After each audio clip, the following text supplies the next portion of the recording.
Hello everyone, welcome to the channel. तो MST CET के previous year question series में electrochemistry का ये हमारा लास्ट पार्ट है और जो सारे रिमेनिंग टॉपिक है वो आज हम कवर कर लेंगे। तो थोड़ी बड़ी वीडियो ये रहेंगी। स्टार्ट करते हैं। सबसे पहले है delta G standard and E cell standard का रिलेशन। वो होता है delta G standard is equals to minus N into E cell standard into F, जहां पे ये डेल्टा जी स्टैंडर्ड होता है standard change in Gibbs free energy, N रहेगा number of moles of electron, F होता है Faraday's constant and E cell standard वो रहेगा standard cell potential. Then equilibrium constant and E cell standard का भी relation हमें पता होनी चाहिए। इसके ऊपर भी क्वेश्चन आए हुए हैं। तो E cell standard is equals to होता है 0.0592 upon N log to the base 10 के। तो ई सेल स्टैंडर्ड फिर से standard cell potential, N number of moles of electron ही रहेगा और के होता है यहाँ पे इक्विलिब्रियम कांस्टेंट। देन ये delta G standard, equilibrium constant and E cell standard की जो वैल्यू है less than zero, greater than zero, equilibrium constant की वैल्यू 1 कब होती है वो भी हमें पता होना चाहिए। उसके ऊपर भी क्वेश्चन है। तो जैसे कि हमें पता है डेल्टा जी स्टैंडर्ड का फॉर्मूला है minus N into E cell standard into F.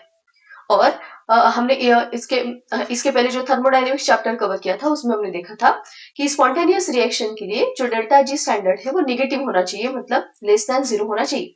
तो डेल्टा जी स्टैंडर्ड की ये वैल्यू निगेटिव आने के लिए एन, ई सेल स्टैंडर्ड और एफ सब क्या होने चाहिए? पॉजिटिव। इसका मतलब एन और एफ की तो वैल्यू सेम ही रहेंगी, मतलब नंबर ऑफ इलेक्ट्रॉन्स जो है वो तो पॉजिटिव ही रहेंगे। एफ की वैल्यू 96500 वो तो सेम ही रहेंगी। तो ई सेल स्टैंडर्ड पे ही डिपेंड करेगा कि डेल्टा जी स्टैंडर्ड की वैल्यू निगेटिव आएंगी या पॉजिटिव।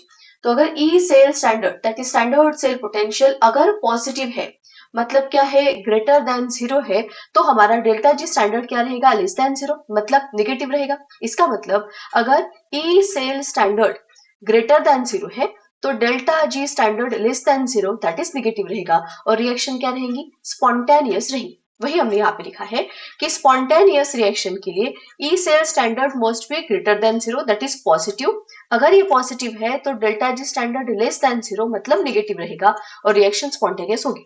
अभी डेल्टा जी स्टैंडर्ड अगर लेस देन जीरो है मतलब निगेटिव है, तो जो इक्विलिब्रियम कांस्टेंट है वो ग्रेटर देन 1 होता है। ठीक। देख, अगर ई सेल स्टैंडर्ड की वैल्यू लेस देन जीरो है मतलब निगेटिव है, तो ये अगर निगेटिव होगा, ई सेल स्टैंडर्ड निगेटिव है तो निगेटिव निगेटिव ये पॉजिटिव बनेगा, मतलब delta G standard greater than zero that is positive आएगा। और अगर डेल्टा जी स्टैंडर्ड पॉजिटिव है तो रिएक्शन क्या रहेंगी? Non spontaneous. और ये हमें पता होना चाहिए कि अगर डेल्टा जी स्टैंडर्ड पॉजिटिव है मतलब ग्रेटर देन जीरो है तो के हमारा लेस देन जीरो होता है, लेस देन 1 होता है। ठीक है। तो अगर delta G standard negative that is less than zero तो के ग्रेटर देन 1। अगर delta G standard greater than zero that is positive तो के रहेगा लेस देन 1। और अगर डेल्टा जी स्टैंडर्ड जीरो रहेगा तो के जो होता है वो होता है इक्वल टू 1 और ये कब होता है? इक्विलिब्रियम में। तो बस इतने क्वेश्चन जो इतने जो फॉर्मूले हैं इसके ऊपर के क्वेश्चन पहले हम देख लेते हैं एंड देन फिर जो बैटरीज वाला टॉपिक वगैरह है वो हम स्टार्ट करेंगे। तो पहले इसके क्वेश्चन देख लेते हैं। तो फर्स्ट क्वेश्चन है हमारा calculate delta G standard for the cell. अभी हमें डेल्टा जी स्टैंडर्ड मतलब standard change in Gibbs free energy की वैल्यू निकालनी है। हमें equation cell representation cell notation दिया है। ठीक है। देन ई सेल स्टैंडर्ड की वैल्यू दी है वो भी हम लिख लेंगे। ई सेल स्टैंडर्ड हमें दिया है कितना? 0.9 वोल्ट। और पूछा क्या है? Delta G standard. तो हमें पता है ना delta G standard is equals to होता है हमारे पास minus N into E cell standard into F. ये डायरेक्ट फॉर्मूला है हमारे पास। अभी एफ की वैल्यू हमें पता होती है, ई सेल स्टैंडर्ड हमें दिया है, क्या नहीं पता? हमें एन की वैल्यू नहीं पता है, इसलिए हमें एन की वैल्यू निकालने के लिए पहले इक्वेशन निकालने पड़ेंगे, इक्वेशन लिखने पड़ेंगे कैथोड एंड एनोड के। तो अभी सेल नोटेशन में हमें पता है जो लेफ्ट हैंड साइड में होता है वो एनोड होता है और एनोड पे क्या होता है? ऑक्सीडेशन। तो ऑक्सीडेशन रिएक्शन कैसे आएंगी? किसका ऑक्सीडेशन होगा? टीन का। तो एस एन 2 इलेक्ट्रॉन लूज करेगा और क्या बनाएगा? S N 2 positive. सही है। ये हो गई oxidation reaction, oxidation half cell reaction. Reduction half cell reaction क्या आएंगी? तो जो ये राइट हैंड साइड में होता है वो कैथोड होता है और उसके ऊपर रिडक्शन होगा। किसका रिडक्शन होगा? तो एजी पॉजिटिव आयन एक इलेक्ट्रॉन गेन करके क्या बनाएगा? एजी। ये हो गई रिडक्शन रिएक्शन। अभी हमें पता है कि इसको ऐड करने से पहले इलेक्ट्रॉन बैलेंस करना होता है। तो इलेक्ट्रॉन को बैलेंस करो उसके लिए हम क्या करेंगे? तो उसके लिए यहाँ पे 2 से मल्टीप्लाई कर देंगे हम। है ना। तो ये राइट हैंड साइड वाले 2 इलेक्ट्रॉन, लेफ्ट हैंड साइड वाले 2 इलेक्ट्रॉन कैंसिल हो गए and then net cell reaction हम लिख सकते हैं। क्योंकि मुझे यहाँ पे नेट सेल रिएक्शन का काम नहीं है और number of moles of electron मुझे पता चल गया है, तो इसके आगे जो ओवरऑल रिएक्शन हम लिखते हैं वो हमने यहाँ पे नहीं लिखा तो भी चल जाएगा, ठीक है। तो n की वैल्यू कितना आ गया, 2 मोल, 2 मोल इलेक्ट्रॉन यहाँ पे इन्वॉल्व हुए हैं। तो माइनस n की वैल्यू लिख लो 2 mole into E cell standard कितना दिया है 0.9 वोल्ट और फैराडेज कांस्टेंट की वैल्यू होती है 96500, ये होता है कूलोम्ब पर मोल इलेक्ट्रॉन। सही है। अभी देखो ये मोल और ये मोल इनवर्स हो गया कैंसिल, यहाँ पे बचा है वोल्ट एंड कूलोम्ब। अभी हमें पता होना चाहिए वोल्ट मल्टीप्लाइड बाय कूलोम्ब ये होता है जूल। कैसे, तो आप लोगों को पता होगा वर्क डन का फॉर्मूला होता है, वर्क डन क्या होता है, तो वर्क डन करें एक्चुअली पोटेंशियल डिफरेंस का फॉर्मूला इस तरह से होगा ना। पोटेंशियल डिफरेंस क्या है, तो it is the work done in bringing unit charge from one point to another. तो V is equals to potential is equals to W upon Q होगा। तो W is equals to V into Q आ जाएगा। तो V का voltage का unit volt रहेगा, potential difference का यूनिट वोल्ट रहेगा और Q का कुलोम रहेगा। तो वोल्ट इंटू कुलोम, तो ये वर्क डन का यूनिट क्या आ जाएगा, जूल। ठीक है, तो जूल होता है वोल्ट इंटू कुलोम। तो ये वोल्ट इंटू कुलोम की जगह मैं क्या लिखूंगी यहाँ पे, जूल। तो ये माइनस 1.8 मल्टीप्लाइड बाय 96500 आ जाएगा जूल में। अगर ये मुझे पॉइंट हटाना है तो मैं इसको -18 मल्टीप्लाइड बाय 9650 लिख सकती हूँ। और इसको अगर सॉल्व करोगे 18 मल्टीप्लाइड बाय 9650, तो इसका आंसर 173700 ये आएगा जूल में। लेकिन क्योंकि मुझे ऑप्शन किलो जूल में दिए गए हैं तो इसको किलो जूल में कन्वर्ट कर दो। तो 1 2 3 ये -173.7 किलो जूल हमारा आंसर आ जाएगा। ठीक है, तो ऑप्शन ए है इसका correct answer. Next question, Which from following sentence is not correct? कौन सा करेक्ट नहीं है ये पूछा। तो फर्स्ट है delta G standard is an extensive property, तो ये सही है।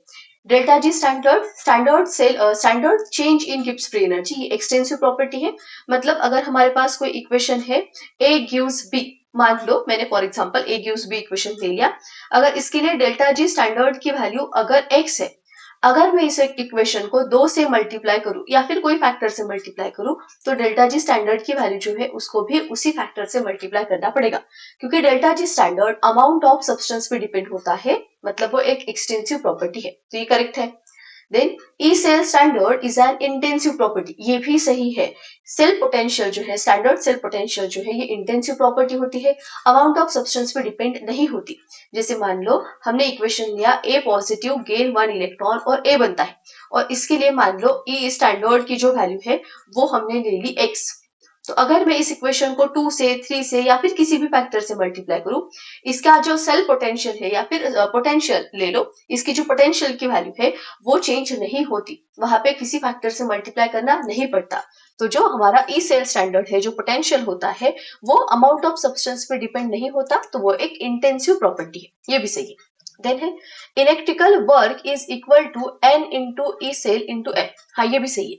अभी इलेक्ट्रिकल वर्क डन मतलब होता है, जैसे वर्क डन, इलेक्ट्रिकल वर्क मतलब होता है decrease in Gibbs free energy, मतलब मैं W की जगह माइनस डेल्टा जी स्टैंडर्ड ये लिख सकती हूँ। और अभी हमने देखा डेल्टा जी स्टैंडर्ड का formula n into E cell standard into F होता है। ठीक है, स्टैंडर्ड कंडीशन ना ले तो ये इस तरह से लिख लेंगे इसको, है ना।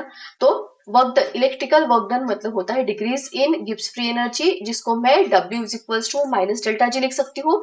और डेल्टा जी का formula minus n into E cell into F है, इसको ही लिखे तो minus delta G is equals to n into E cell into F आएगा, मतलब ही ये हमारा इलेक्ट्रिकल वर्क डन है, तो ये भी सही है। तो बस लास्ट ऑप्शन ही रहेगा गलत, है ना। क्या दिया है, for a chemical reaction to be spontaneous E cell standard must be negative, ये गलत है। हमें पता है स्पॉन्टेनियस रिएक्शन के लिए delta G standard must be less than 0, मतलब नेगेटिव होना चाहिए। और डेल्टा जी स्टैंडर्ड नेगेटिव कब होगा, जब हमारा ई सेल स्टैंडर्ड मतलब स्टैंडर्ड सेल पोटेंशियल की वैल्यू क्या होंगी, पॉजिटिव होंगी। ये पॉजिटिव रहेगा तब जाके टोटल नेगेटिव आंसर आएगा। तो E cell standard must be positive चाहिए, यहाँ पे क्योंकि नेगेटिव दिया है तो ये गलत रहेगा, और यही हमें पूछा था, तो ऑप्शन डी है इसका correct answer. Then next, calculate E cell standard if the equilibrium constant for following reaction is 1.20 into 10 raised to the power 6। ठीक है, हमें निकालना है E cell standard, E cell standard की वैल्यू हमें निकालनी है for following reaction if equilibrium constant for following reaction, मतलब K की वैल्यू दी है 1.2 इंटू 10⁻⁶, ठीक है। और ना हमें इक्वेशन दिया है, ठीक है। अभी देखो ई सेल स्टैंडर्ड का फॉर्मूला क्या है हमारे पास, पहले वो लिख लेते हैं हम। हमारे पास होता है E cell standard is equals to 0.0592 upon n log to the base 10 और यहाँ पे होता है k। मुझे ई सेल स्टैंडर्ड निकालना है तो n और k की वैल्यू पता होनी चाहिए। k की वैल्यू हमें दी है, क्या नहीं पता, हमें n नहीं पता, तो वो निकाल सकते हैं, हाँ बिल्कुल निकाल सकते हैं। कैसे सॉल्व करेंगे उसको, तो ये इक्वेशन देखो, हमें दिया है 2 copper positive gives copper 2 positive plus copper, ऐसे दिया है। तो यहाँ पे इसके दो इक्वेशन एनोड एंड कैथोड के मैं लिख सकती हूँ। जैसे ऑक्सीडेशन वाला लिखो तो ऑक्सीडेशन में क्या होगा, एक कॉपर पॉजिटिव एक इलेक्ट्रॉन लूज करेगा तो बन जाएगा ये कॉपर 2 पॉजिटिव, ये ऑक्सीडेशन हाफ सेल रिएक्शन हो गई। रिडक्शन हाफ सेल रिएक्शन कैसे लिखेंगे हम, तो रिडक्शन हाफ सेल रिएक्शन में ये कॉपर पॉजिटिव एक इलेक्ट्रॉन गेन करेगा तो बन जाएगा कॉपर। दोनों को ऐड करके देखो तो ये इलेक्ट्रॉन कैंसर, ये 2 copper positive gives copper 2 positive plus copper, ये हमें रिक्वायर्ड मतलब गिवन इक्वेशन मिल गया। मतलब ये जो हमने एनोड एंड कैथोड की इक्वेशन लिखी है वो सही है। तो कितने इलेक्ट्रॉन्स इन्वॉल्व हुए, 2 इलेक्ट्रॉन, सॉरी एक इलेक्ट्रॉन, इसने एक लूज किया, वही एक इलेक्ट्रॉन इसने गेन किया है। तो n की वैल्यू कितनी होगी, n की वैल्यू होगी हमारी 1। तो बस अभी फॉर्मूले में हमें वैल्यूज पुट करनी है। तो ई सेल स्टैंडर्ड निकालना है तो ई सेल स्टैंडर्ड जैसे कि वैसा इज इक्वल्स टू, अभी ये जो 0.0592 है इसको मैं यहाँ पे 0.06 ले रही हूँ। क्यों ले सकते हैं, क्योंकि मुझे ऑप्शन में दो ही वैल्यूज दी है, एक तो 0.36 और 0.18 जो कि दूर दूर है। तो अगर मैंने इसका आंसर 0.06, इसकी वैल्यू अगर मैंने 0.06 भी ले ली तो हमारा आसपास में आंसर आ जाएगा, ठीक है। अगर ऑप्शंस बहुत पास पास होते तो फिर इसको 0.06 नहीं लेना, फिर गलत होने के चांसेस हो सकते हैं वहां पे, ठीक है। दूर दूर ऑप्शन तो हम ले सकते हैं। तो 0.06 अपॉन n कितना है 1 log टू द बेस 10 और k कितना दिया हमें 1.2 इंटू 10⁻⁶, सही है। E cell standard is equals to 0.06 जैसे कि वैसा, यहाँ पे log of a into b का फॉर्मूला लगेगा जो कि होता है log ऑफ a मतलब log of 1.2 plus log of b मतलब log टू द बेस 10⁻⁶। तो ये 0.06 फिर से जैसे कि वैसा, log ऑफ 1.2 कितना आएगा, अभी देखो मुझे नहीं पता log ऑफ 1.2 की वैल्यू, लेकिन मुझे log 1 की वैल्यू पता है जो कि 0 होती है। तो इसके बाद आता है log 2 जो होता है 0.3, सही है। log 1 की वैल्यू 0, log 2 की वैल्यू 0.3, तो जो 1.2 है उसकी वैल्यू मैं 0.1 ले लूं, है ना। अब एग्जैक्टली 0.1 वो नहीं आएगा लेकिन आसपास में हमारा आंसर आ जाएगा। तो मैं log ऑफ 1.2 जो है वो ले रही हूँ 0.1। क्यों भाई, क्योंकि 1 की 0 है, 2 की 0.3 है, तो 1.2 की वैल्यू दोनों के बीच में आएगी, तो सेफर साइड मैंने उसको 0.1 ले लिया। प्लस ये 6 आगे आएगा और यहाँ पे बचेगा log टू द बेस 10 और 10, ठीक है। दे 0.06 जैसे कि वैसा, log 10 होता है 1 इंटू 6 रहेगा और 6 प्लस 0.1 तो ये हमारा बन जाएगा 6.1, ठीक। और ये 6 इसको लिखो 6 इंटू 10⁻⁻2 और ये इसको 6 मल्टीप्लाइड बाय अगर हम करेंगे 6.1 तो ये आता है हमारा 36.6 इंटू 10⁻⁻2। तो इसको सॉल्व करेंगे तो 0.366 ये हमारा आंसर आ गया वोल्ट में, ठीक है। तो कौन सा ऑप्शन है, ऑप्शन ए रहेगा हमारा करेक्ट आंसर, सही है। 0.36 किसमें, नेगेटिव में नहीं है, पॉजिटिव में आया, इस फॉर्मूले में नेगेटिव साइन नहीं है। Next question, calculate equilibrium constant for a cell reaction if E cell standard is 0.4। अभी हमें ई सेल स्टैंडर्ड की वैल्यू दी है, मतलब स्टैंडर्ड सेल पोटेंशियल दिया है, लिख लेते हैं इसको। इक्विलिब्रियम कांस्टेंट निकालना है मतलब k की वैल्यू हमें निकालनी है, ठीक है। और ई सेल स्टैंडर्ड मतलब स्टैंडर्ड सेल पोटेंशियल हमें गिवन है कितना 0.4। फॉर्मूला क्या है हमारे पास फॉर्मूला है E cell standard is equals to 0.0592 upon n log to the base 10, यहाँ पे होता है k, ठीक है। अभी ध्यान दो, पहले तो क्या करेंगे हम n की वैल्यू निकाल लेते हैं, है ना। पहले हम n की वैल्यू निकाल लेते हैं। n की वैल्यू निकालने के लिए पहले तो इक्वेशन लिख दो। यहाँ पे क्या दिख रहा है मुझे, जिंक गया है जिंक 2 पॉजिटिव में, मतलब ऑक्सीडेशन हुआ ना उसका, तो जिंक 2 इलेक्ट्रॉन लूज करके क्या बनाएगा, जिंक 2 पॉजिटिव बनाएगा, ठीक है। कैडमियम 2 पॉजिटिव किसमें गया, कैडमियम में, इसका मतलब कैडमियम 2 पॉजिटिव 2 इलेक्ट्रॉन गेन करेगा तो बन जाएगा ये कैडमियम, कितने इलेक्ट्रॉन इन्वॉल्व हुए? 2। तो n की वैल्यू 2 हो गई हमारी। ठीक है, अभी क्या चाहिए? अभी तो बस वैल्यूज पुट कर लिया है और आंसर निकालना है हमें। अभी ध्यान दो यहाँ पे ये जो 0.0592 है, जिसको इसके पहले वाले क्वेश्चन में मैंने 0.06 लिया था, क्या यहाँ पे हमें 0.06 लेना चाहिए? तो नहीं। क्यों नहीं लेना चाहिए? ऑप्शन देखो, 2.65, 2.85, 2.25 ये बहुत पास पास वाले ऑप्शन हो गए हैं। ठीक है, और ये 2.85 और 3.24 वो भी ज्यादा दूर नहीं है ना। तो हो सकता है कि अगर हम 0.06 ले और हमारा आंसर पास में आ गया तो हम कंफ्यूज हो जाएंगे कि हमें एग्जैक्टली आंसर लेना कौन सा है। ठीक है, तो इसका एक काम करो, यहाँ पे 0.06 जो है वो हम नहीं लेंगे, हम यहाँ पे 0.052 लेके ही सॉल्व करते इसको। ठीक है, ताकि हमारा थोड़ा एक्यूरेट आंसर है।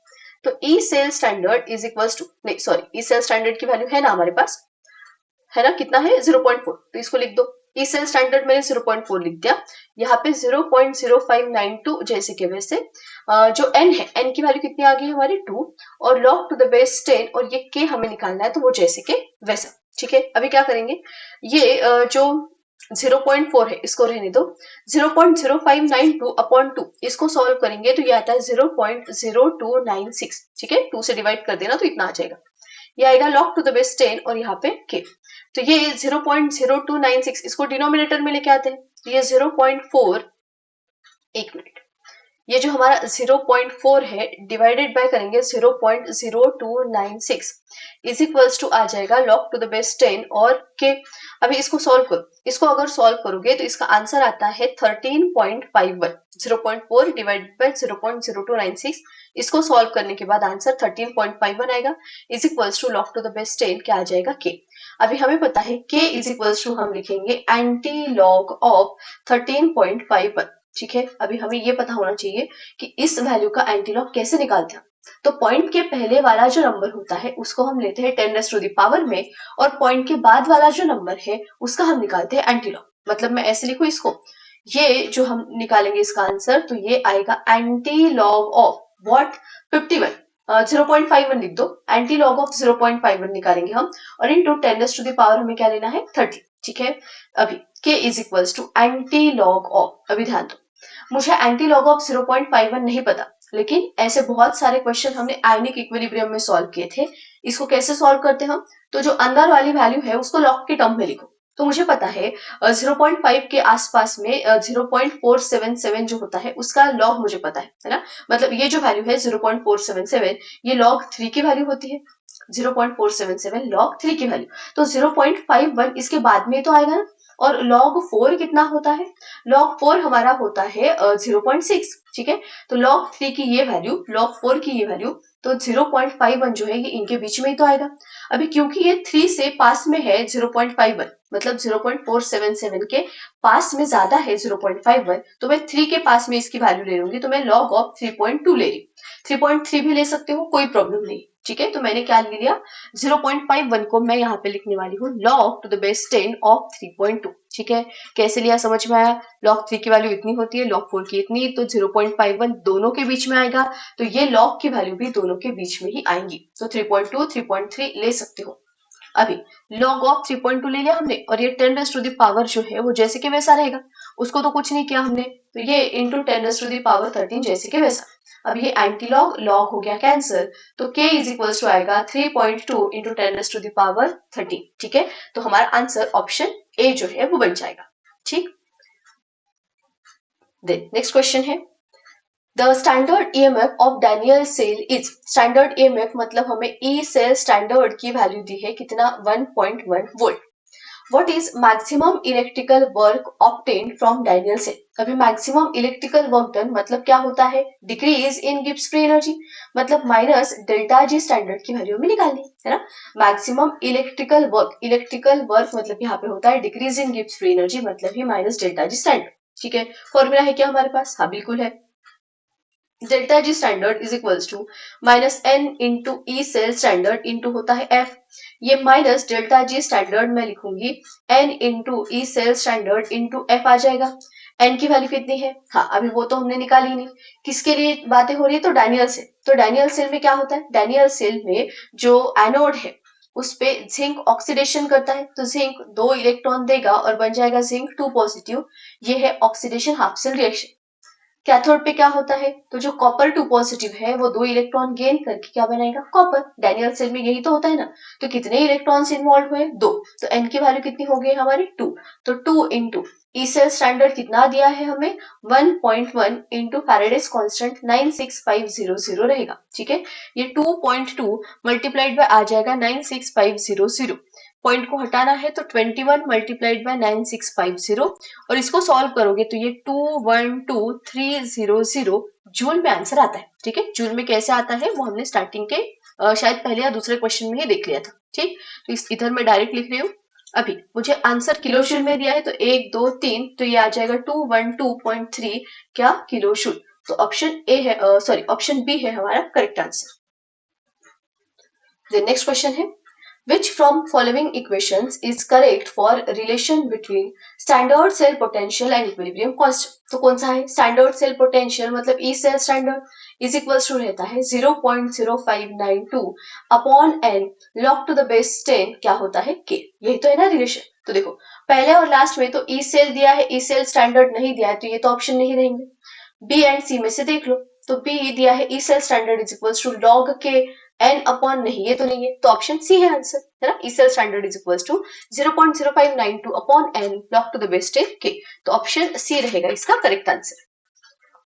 Next question, which of the following statement regarding Gibbs energy change, Gibbs energy and cell potential is correct if the amount of substance oxidized and reduced in a cell is doubled। अभी लिखा है कि जो substance oxidized या फिर reduce हो रहा है उसको डबल किया तो डेल्टा जी एंड ई के बारे में क्या सही चीज रहेंगी। ठीक है, अभी देखो पहला लिखा है delta G standard of the cell reaction remains constant. अभी ये तो गलत है, क्यों भाई, क्योंकि अगर रिएक्शन डबल हुआ है, जो अमाउंट है वो डबल हुआ है, और डेल्टा जी स्टैंडर्ड हमारी एक्सटेंसिव प्रॉपर्टी है, मतलब अमाउंट ऑफ सब्सटेंस पे डिपेंड करेंगी। तो सब्सटेंस का अमाउंट अगर चेंज हुआ तो डेल्टा जी स्टैंडर्ड भी तो चेंज होगी ना, डबल होगी, लेकिन यहाँ पे तो कांस्टेंट लिखा है, तो ये तो गलत हो गया। E standard of the cell increases, ये गलत है, क्यों, क्योंकि ई स्टैंडर्ड मतलब जो सेल पोटेंशियल है हमारा वो तो एक इंटेंसिव प्रॉपर्टी है, मतलब अमाउंट ऑफ सब्सटेंस पे डिपेंड नहीं होती। तो अमाउंट ऑफ सब्सटेंस डबल हो या फिर ट्रिपल हो, जो हमारा सेल पोटेंशियल है वो तो सेम रहेगा। यहाँ पे इंक्रीज लिखा है तो ये गलत है, यहाँ पे डिक्रीज लिखा है तो गलत है। हाँ, रिमेन्स कांस्टेंट ये सही है, क्योंकि सेल पोटेंशियल इंटेंसिव प्रॉपर्टी है, अमाउंट ऑफ सब्सटेंस पे डिपेंड नहीं होती। तो सब्सटेंस का चेंज करो अमाउंट, लेकिन ई सेल स्टैंडर्ड जो है, ई स्टैंडर्ड जो है वो चेंज नहीं होता, कांस्टेंट रहता है। ठीक है, तो ऑप्शन डी है इसका answer. Next, assume the cell reaction A plus B2 positive gives A2 positive plus B if delta G standard is equals to minus 386 kilojoule। What is E cell standard? देखो तो E cell standard निकालना है, फिर से formula है हमारे पास, E cell standard is equals to minus n into, एक मिनट गलत लिखा ना मैंने, डेल्टा जी स्टैंडर्ड का फॉर्मूला है ना मेरे पास, delta G standard is equals to minus n into E cell standard into आ जाएगा f। अब मुझे ई सेल स्टैंडर्ड निकालना है। डेल्टा जी स्टैंडर्ड कितना दिया है, ये दिया है हमें माइनस 386 किलो जूल। पहले तो इसको जूल में कर लो, क्योंकि हमें पता है इधर का जो यूनिट आता है वो जूल आता है, ये भी जूल में ही चाहिए हमें। तो किलो जूल का जूल में कन्वर्शन करने के लिए ये माइनस 386 किलो जूल से जूल में जाना है तो 10⁻³ और ये आ जाएगा जूल। ठीक है, क्या निकालना है, तो हमें ई सेल स्टैंडर्ड की वैल्यू निकालनी है। क्या नहीं पता, एन नहीं पता, तो पहले तो एन निकाल दो। वो कैसे निकालेंगे भाई, तो एन हम इक्वेशन से निकालेंगे। सबसे पहले ए से A2 पॉजिटिव जा रहा है, मतलब ए ने 2 इलेक्ट्रॉन लूज किए होंगे तब जाके ये A2 पॉजिटिव बना होगा, सही है। हाँ, अभी देन B2 पॉजिटिव है, ये कहाँ पे जा रहा है, बी में, मतलब B2 पॉजिटिव में 2 इलेक्ट्रॉन गेन किए होंगे तब जाके ये बी बना है। कितने इलेक्ट्रॉन्स इन्वॉल्व हुए, 2, तो एन की वैल्यू कितनी हो जाएंगी, 2 हो जाएंगी। ठीक है, तो बस इसमें वैल्यूज पुट कर दो। तो डेल्टा जी स्टैंडर्ड है हमारे पास माइनस 386 इंटू 10⁻³ सही है, इज इक्वल्स टू, एक मिनट मैं यहाँ पे लाइन ड्रॉ कर लेती हूँ।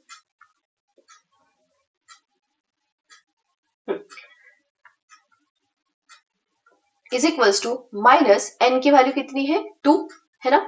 देन ई सेल स्टैंडर्ड कितना दिया है, हाँ वो तो निकालना है हमें, E cell standard into F कितना होता है 96500 ये होता है। हाँ, अभी ध्यान दो, इसको सॉल्व करें अगर हम, माइनस माइनस साइन दोनों साइड से कैंसिल हो जाएगा। ठीक है, इसको मैं लिखती हूँ 386 और ये आ जाएगा हमारा 000 10⁻³ का। एक काम करो, वो 2 को इधर लेके आ जाएंगे तो ये डिवाइडेड बाय 2 हो जाएगा, ये रहेगा ई सेल स्टैंडर्ड इंटू 96500। सही है। इसको अगर हम सॉल्व करें तो ये 1 देन 9 देन कितना 8 है ना, 1 9 8 आएगा क्या, कभी पेनू उठ रहा, हाँ 3 6 ना, तो ये 3 then 0 0 0 is equals to E cell standard into आ जाएगा 96500। अभी E cell standard is equals to रहेगा 193,000 अपॉन में 96500, 20 इधर से कैंसल, 1930 डिवाइडेड बाय अगर हम करते हैं 965, तो 965 से ये डबल रहता है, 965 2 सा आएगा 1930, तो यहाँ पे हमारा आंसर आ जाएगा 2 वोल्ट। तो ई सेल स्टैंडर्ड की वैल्यू कितनी हो गई, 2 वोल्ट हो गई। ठीक है। अभी यहाँ पे ना अगर ये कैलकुलेशन नहीं आता, अभी हमको थोड़ी पता है कि 965 का डबल क्या होता है ना, और हमको एकदम से कैसे याद आएगा, तो ऑप्शन देख लिया करो। ऑप्शन में देखो 1 1.5 2 और 2.5 दिया है, तो 1 तो ऑब्वियसली नहीं आएगा, 1.5 आता है या फिर 2 आता है या फिर 2.5 आता है, तो वहां से आइडिया हम ले सकते हैं। ठीक है, तो ऑप्शन सी है इसका आंसर। देन नेक्स्ट है, select false statement from the following regarding electrochemical cell. Electrochemical cell से रिगार्डिंग क्या गलत है वो पूछा है। तो पहला है, standard cell potential of electrochemical cell is an intensive property. सही है, ये इंटेंसिव प्रॉपर्टी होती है cell potential. Electrode potential depends on concentration of salt solution in contact with the electrode. ये भी सही है, नर्स्ट इक्वेशन हमने देखा है, नर्स्ट इक्वेशन में E is equals to E standard minus 0.0592 upon n log to the base 10, concentration of product upon reactant होता है ना, तो वहां पे जो सॉल्यूशन रहता है इलेक्ट्रोड के कांटेक्ट में उसी का ही तो कॉन्सेंट्रेशन लेते हैं ना, है ना, तो ये भी सही है। Then standard free energy change is an intensive property, ये गलत है।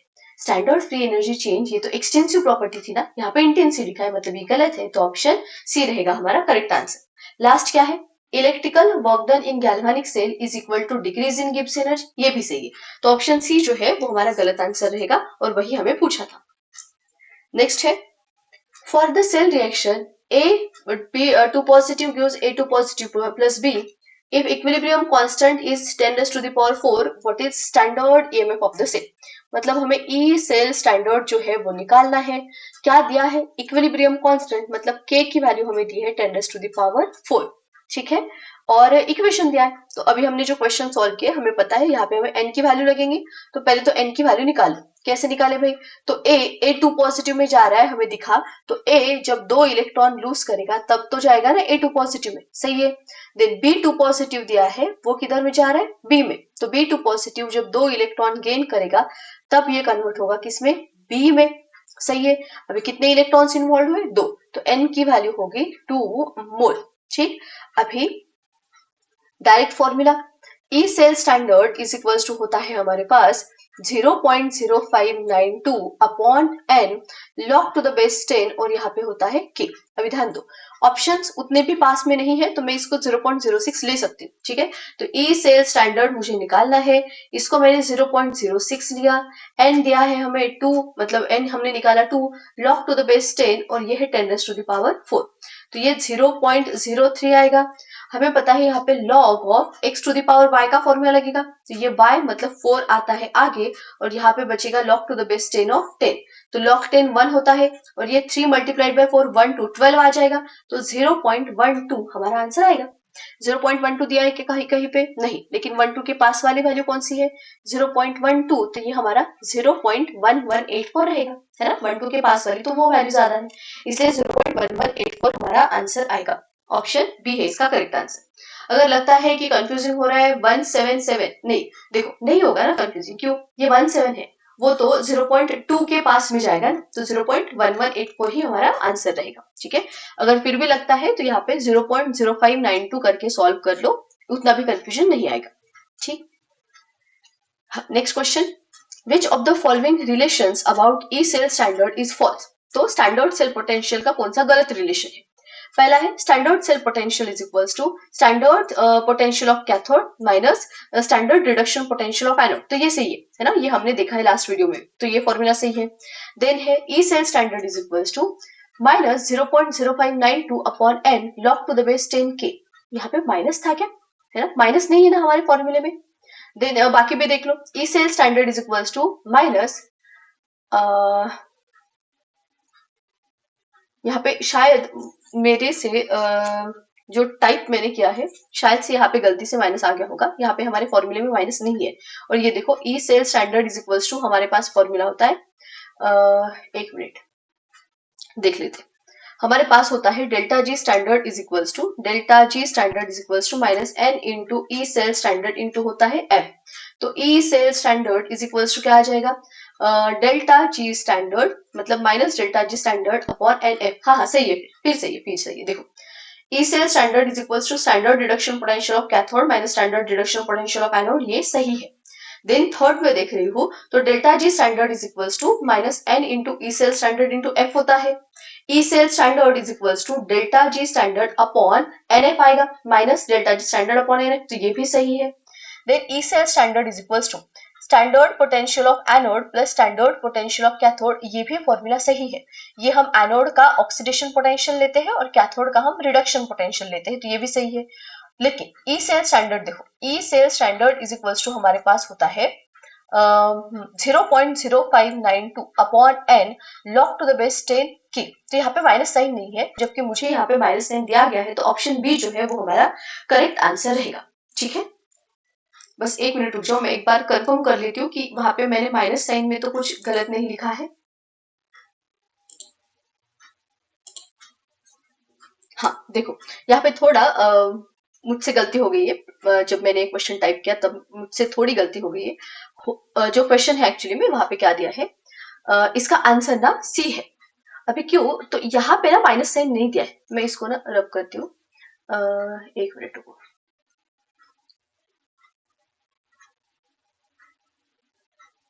नहीं आ रहा है, ठीक है बस एक minute.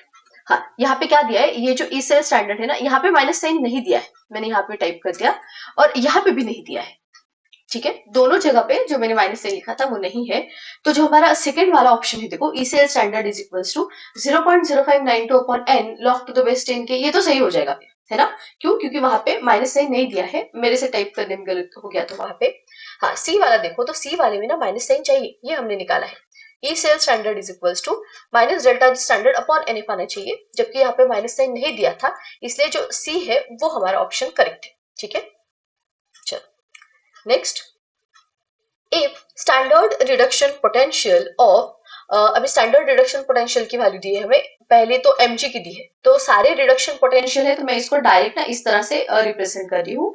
E standard of magnesium कितना दिया है भाई, ये दिया है -2.37, ठीक है। Then E standard of silver हमें दिया है कितना है, वो 0.79। देन हमें दिया है ई स्टैंडर्ड ऑफ जिंक हमें दिया है -0.76। एंड देन लास्ट क्या है, E standard of copper, standard potential of copper, ये हमें दिया है 0.34। ठीक है, ये हमने लिख दिया। और क्या बोल रहा है, which of the following reaction is spontaneous, अभी ना 4 रिएक्शन हमें दी है और पूछा है कि कौन सी रिएक्शन स्पॉन्टेनियस रहेंगी। अभी यहाँ पे हमें क्या पता होना चाहिए, for spontaneous reaction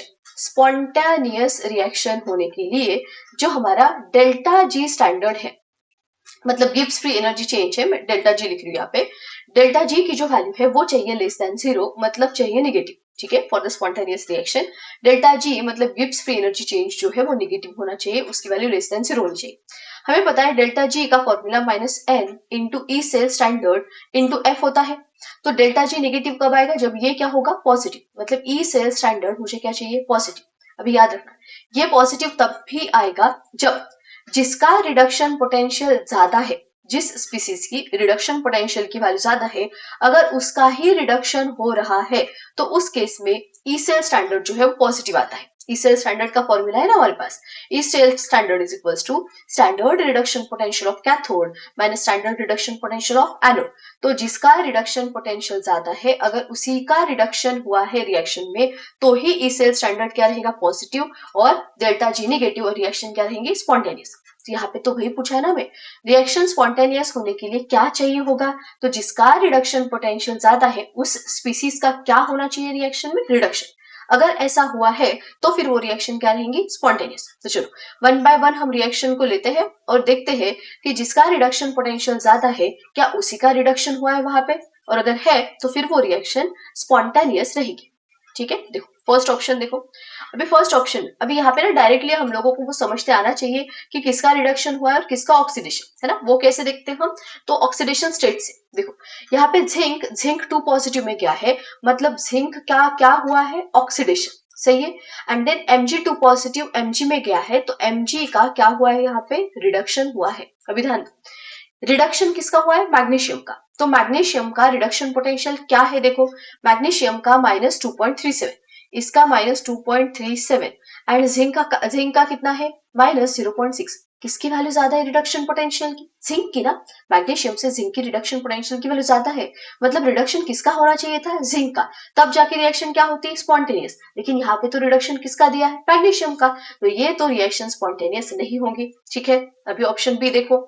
option B में Ag गया है Ag पॉजिटिव में, मतलब Ag सिल्वर का क्या हुआ है, ऑक्सीडेशन, है ना, ऑक्सीडेशन स्टेट बढ़ी ना उसकी। अब जिंक 2 पॉजिटिव गया है जिंक में, मतलब जिंक का क्या हुआ, इसका रिडक्शन हुआ है। ठीक है, जिंक की वैल्यू -0.76 है, Ag की देखो 0.79 है ना, माइनस में है क्या, हाँ 0.79 है। इसका मतलब, अरे एक मिनट, यहाँ पे भी गलत किया क्या मैंने कुछ। Ag जो है Ag पॉजिटिव में गया तो ऑक्सीडेशन हुआ है, जिंक 2 पॉजिटिव जिंक में गया तो क्या हुआ है, इसका रिडक्शन हुआ है। हाँ सही है, सही है, देखो तो Ag का जो रिडक्शन पोटेंशियल है वो ज्यादा है और जिंक का रिडक्शन पोटेंशियल कम है। हमें क्या चाहिए, जिसकी रिडक्शन पोटेंशियल की वैल्यू ज्यादा उसका क्या होना चाहिए था, रिडक्शन। लेकिन यहाँ पे क्या हुआ है, ऑक्सीडेशन हुआ है, मतलब ये तो गलत हो गया, तो इसलिए ये भी रिएक्शन स्पॉन्टेनियस नहीं रहेगी। ठीक है, अभी लो ऑप्शन सी। ठीक है, ऑप्शन सी में देखो, थर्ड ऑप्शन में जिंक का क्या हुआ है, जिंक गया है जिंक 2 पॉजिटिव में, जिंक 2 पॉजिटिव में गया, मतलब इसका क्या हुआ है, ऑक्सीडेशन हुआ है ना, ऑक्सीडेशन स्टेट बढ़ी ना।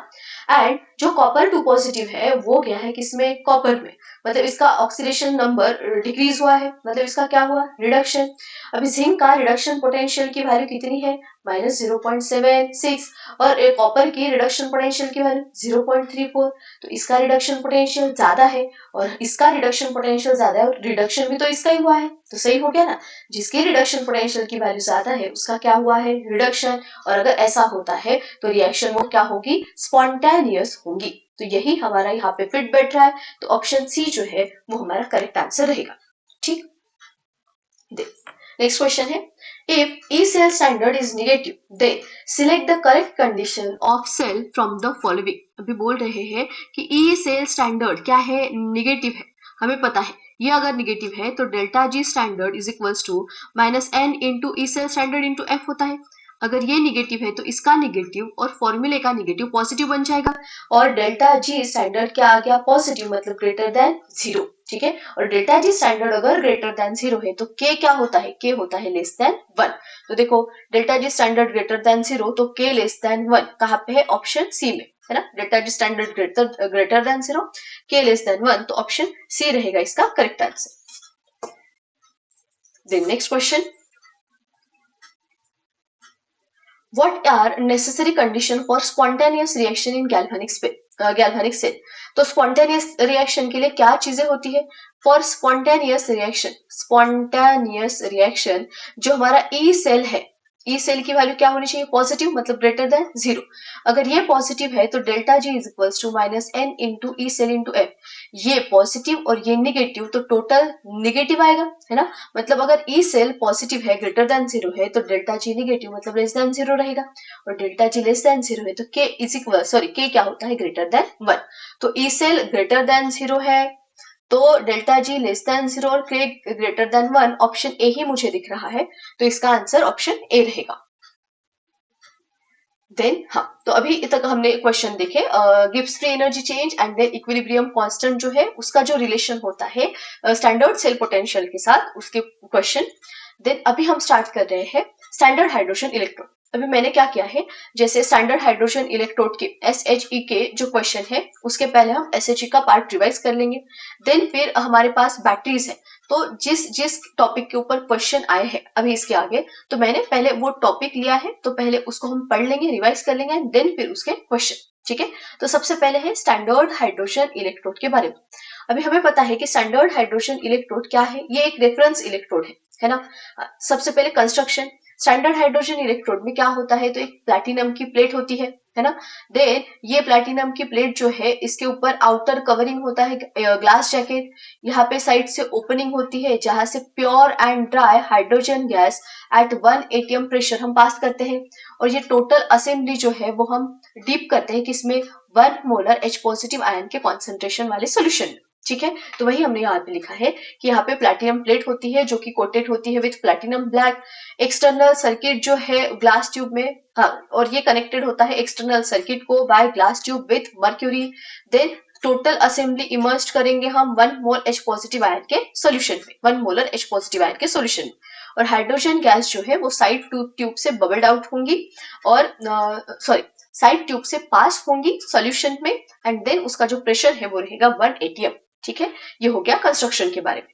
रिप्रेजेंटेशन देख लो, हाइड्रोजन स्टैंडर्ड हाइड्रोजन इलेक्ट्रोड का रिप्रेजेंटेशन हमने लिखा है। सबसे पहले हम लेते हैं यहाँ पे H पॉजिटिव है ना, H पॉजिटिव आयन का सॉल्यूशन हमें लेना था, तो वही है ये इलेक्ट्रोलाइट। इसमें H पॉजिटिव आयन का कॉन्सेंट्रेशन 1 मोलर है, and then hydrogen gas 1 atm pressure पे, एंड देन कनेक्टिविटी के लिए प्लैटिनम। तो H positive 1 molar, single line H2 gaseous state में 1 atm, and then single line करके प्लैटिनम। ये हो गया स्टैंडर्ड हाइड्रोजन इलेक्ट्रोड का रिप्रेजेंटेशन। देन इलेक्ट्रोड रिएक्शन, तो इलेक्ट्रोड रिएक्शन हमने यहाँ पे रिडक्शन वाली लिखी है। ठीक है, यहाँ पे दो स्पीसीज है, देखो एक H2 है और एक क्या है, H पॉजिटिव। तो अगर ऑक्सीडेशन होना है तो इसका होगा, रिडक्शन होना है तो इसका होगा। ठीक है, तो रिडक्शन के लिए H पॉजिटिव एक इलेक्ट्रॉन गेन करेगा और क्या बन जाएगा H, लेकिन ये H के फॉर्म में नहीं होता, H2 के फॉर्म में होता है। तो यहाँ पे 2, यहाँ पे भी 2 और यहाँ पे भी 2 रहेगा, वही रिएक्शन हमने यहाँ पे लिखी है। ठीक है, दे स्टैंडर्ड हाइड्रोजन इलेक्ट्रोड का जो स्टैंडर्ड पोटेंशियल होता है वो होता है 0 वोल्ट। रिडक्शन पोटेंशियल ले लो या फिर ऑक्सीडेशन पोटेंशियल ले लो, वो 0 वोल्ट रहेगा। एप्लीकेशन क्या है, तो ये प्राइमरी रेफरेंस इलेक्ट्रोड है और अदर इलेक्ट्रोड का इलेक्ट्रोड पोटेंशियल निकालने के लिए हम इसको यूज करते हैं। डिफिकल्टीज क्या होती है स्टैंडर्ड हाइड्रोजन इलेक्ट्रोड को मेंटेन करने में, तो जो हमें हाइड्रोजन गैस यहाँ पे लगती है वो प्योर एंड ड्राई फॉर्म में मिलने के लिए डिफिकल्टी होती है। देन प्रेशर जो है वो यहाँ पे हमें 1 atm मेंटेन करके रखना है, तो उसमें भी डिफिकल्टी होती है। तो प्रेशर को 1 atm मेंटेन करना है वो डिफिकल्ट है, pure and dry hydrogen gas obtain करना भी डिफिकल्ट है। तो ये डिफिकल्टीज आएंगी हमें स्टैंडर्ड हाइड्रोजन इलेक्ट्रोड में। हाँ, अभी इसके ऊपर की क्वेश्चन देखो। सबसे पहला है identify representation of standard hydrogen electrode. अभी देखा है हमने क्या होता है H पॉजिटिव। हाँ, अभी देखो H पॉजिटिव यहाँ पे एक्वस लिखा है, 1 मोलर चाहिए हमें कॉन्सेंट्रेशन, तो वो मुझे दिख रहा है ऑप्शन सी में। तो H positive 1 molar concentration, H2 1 atm pressure, and then platinum, तो ऑप्शन सी रहेगा इसका correct answer. Next, which among the following is primary reference electrode. तो हमारे पास एक ही प्राइमरी रेफरेंस इलेक्ट्रोड है जो कि हमारा होता है स्टैंडर्ड हाइड्रोजन इलेक्ट्रोड, तो option D. Which of the following is not a difficulty in setting standard hydrogen electrode. तो पहला है ऑब्टेन प्योर हाइड्रोजन गैस, हाँ होता है भाई ये डिफिकल्ट, अभी हमने देखा पढ़ा है। Then to obtain dihydrogen gas, yes it is a difficulty. Then to maintain exactly 1 atm pressure, ये भी डिफिकल्ट है। तो 3 ऑप्शन तो हो गए, तो बस 4th ही बचा है, तो लास्ट ऑप्शन जो है वही हमारा आंसर रहेगा। To bring the reaction in reverse direction, ये डिफिकल्ट नहीं है, बाकी जो तीनों है वो डिफिकल्टीज आती है स्टैंडर्ड हाइड्रोजन इलेक्ट्रोड में। Then which equation from following correctly represent electrode potential of standard hydrogen electrode. देखो इलेक्ट्रोड पोटेंशियल लिखा है, स्टैंडर्ड नहीं। स्टैंडर्ड इलेक्ट्रोड पोटेंशियल बोला होता तो उसकी वैल्यू डायरेक्टली 0 आती, हमें इलेक्ट्रोड पोटेंशियल स्टैंडर्ड अरे अच्छा एक मिनट, हाँ इलेक्ट्रोड पोटेंशियल पूछा है किसका, स्टैंडर्ड हाइड्रोजन इलेक्ट्रोड का, स्टैंडर्ड इलेक्ट्रोड पोटेंशियल नहीं पूछा। तो यहाँ पे क्या करेंगे हम, सबसे पहले तो रिएक्शन लिखो। रिएक्शन हमारे पास है 2 H positive ion 2 electron gain करेंगे तो क्या बनता है, यहाँ पे H2 गैस बनती है ना, यहाँ पे आ जाएगा H2। अभी मुझे यहाँ पे इलेक्ट्रोड पोटेंशियल निकालना है, हमें पता है इलेक्ट्रोड पोटेंशियल निकालने के लिए नर्स्ट इक्वेशन यूज करते हैं, है ना, स्टैंडर्ड इलेक्ट्रोड पोटेंशियल नहीं, इलेक्ट्रोड पोटेंशियल बोला है तो नर्स्ट इक्वेशन यूज करेंगे।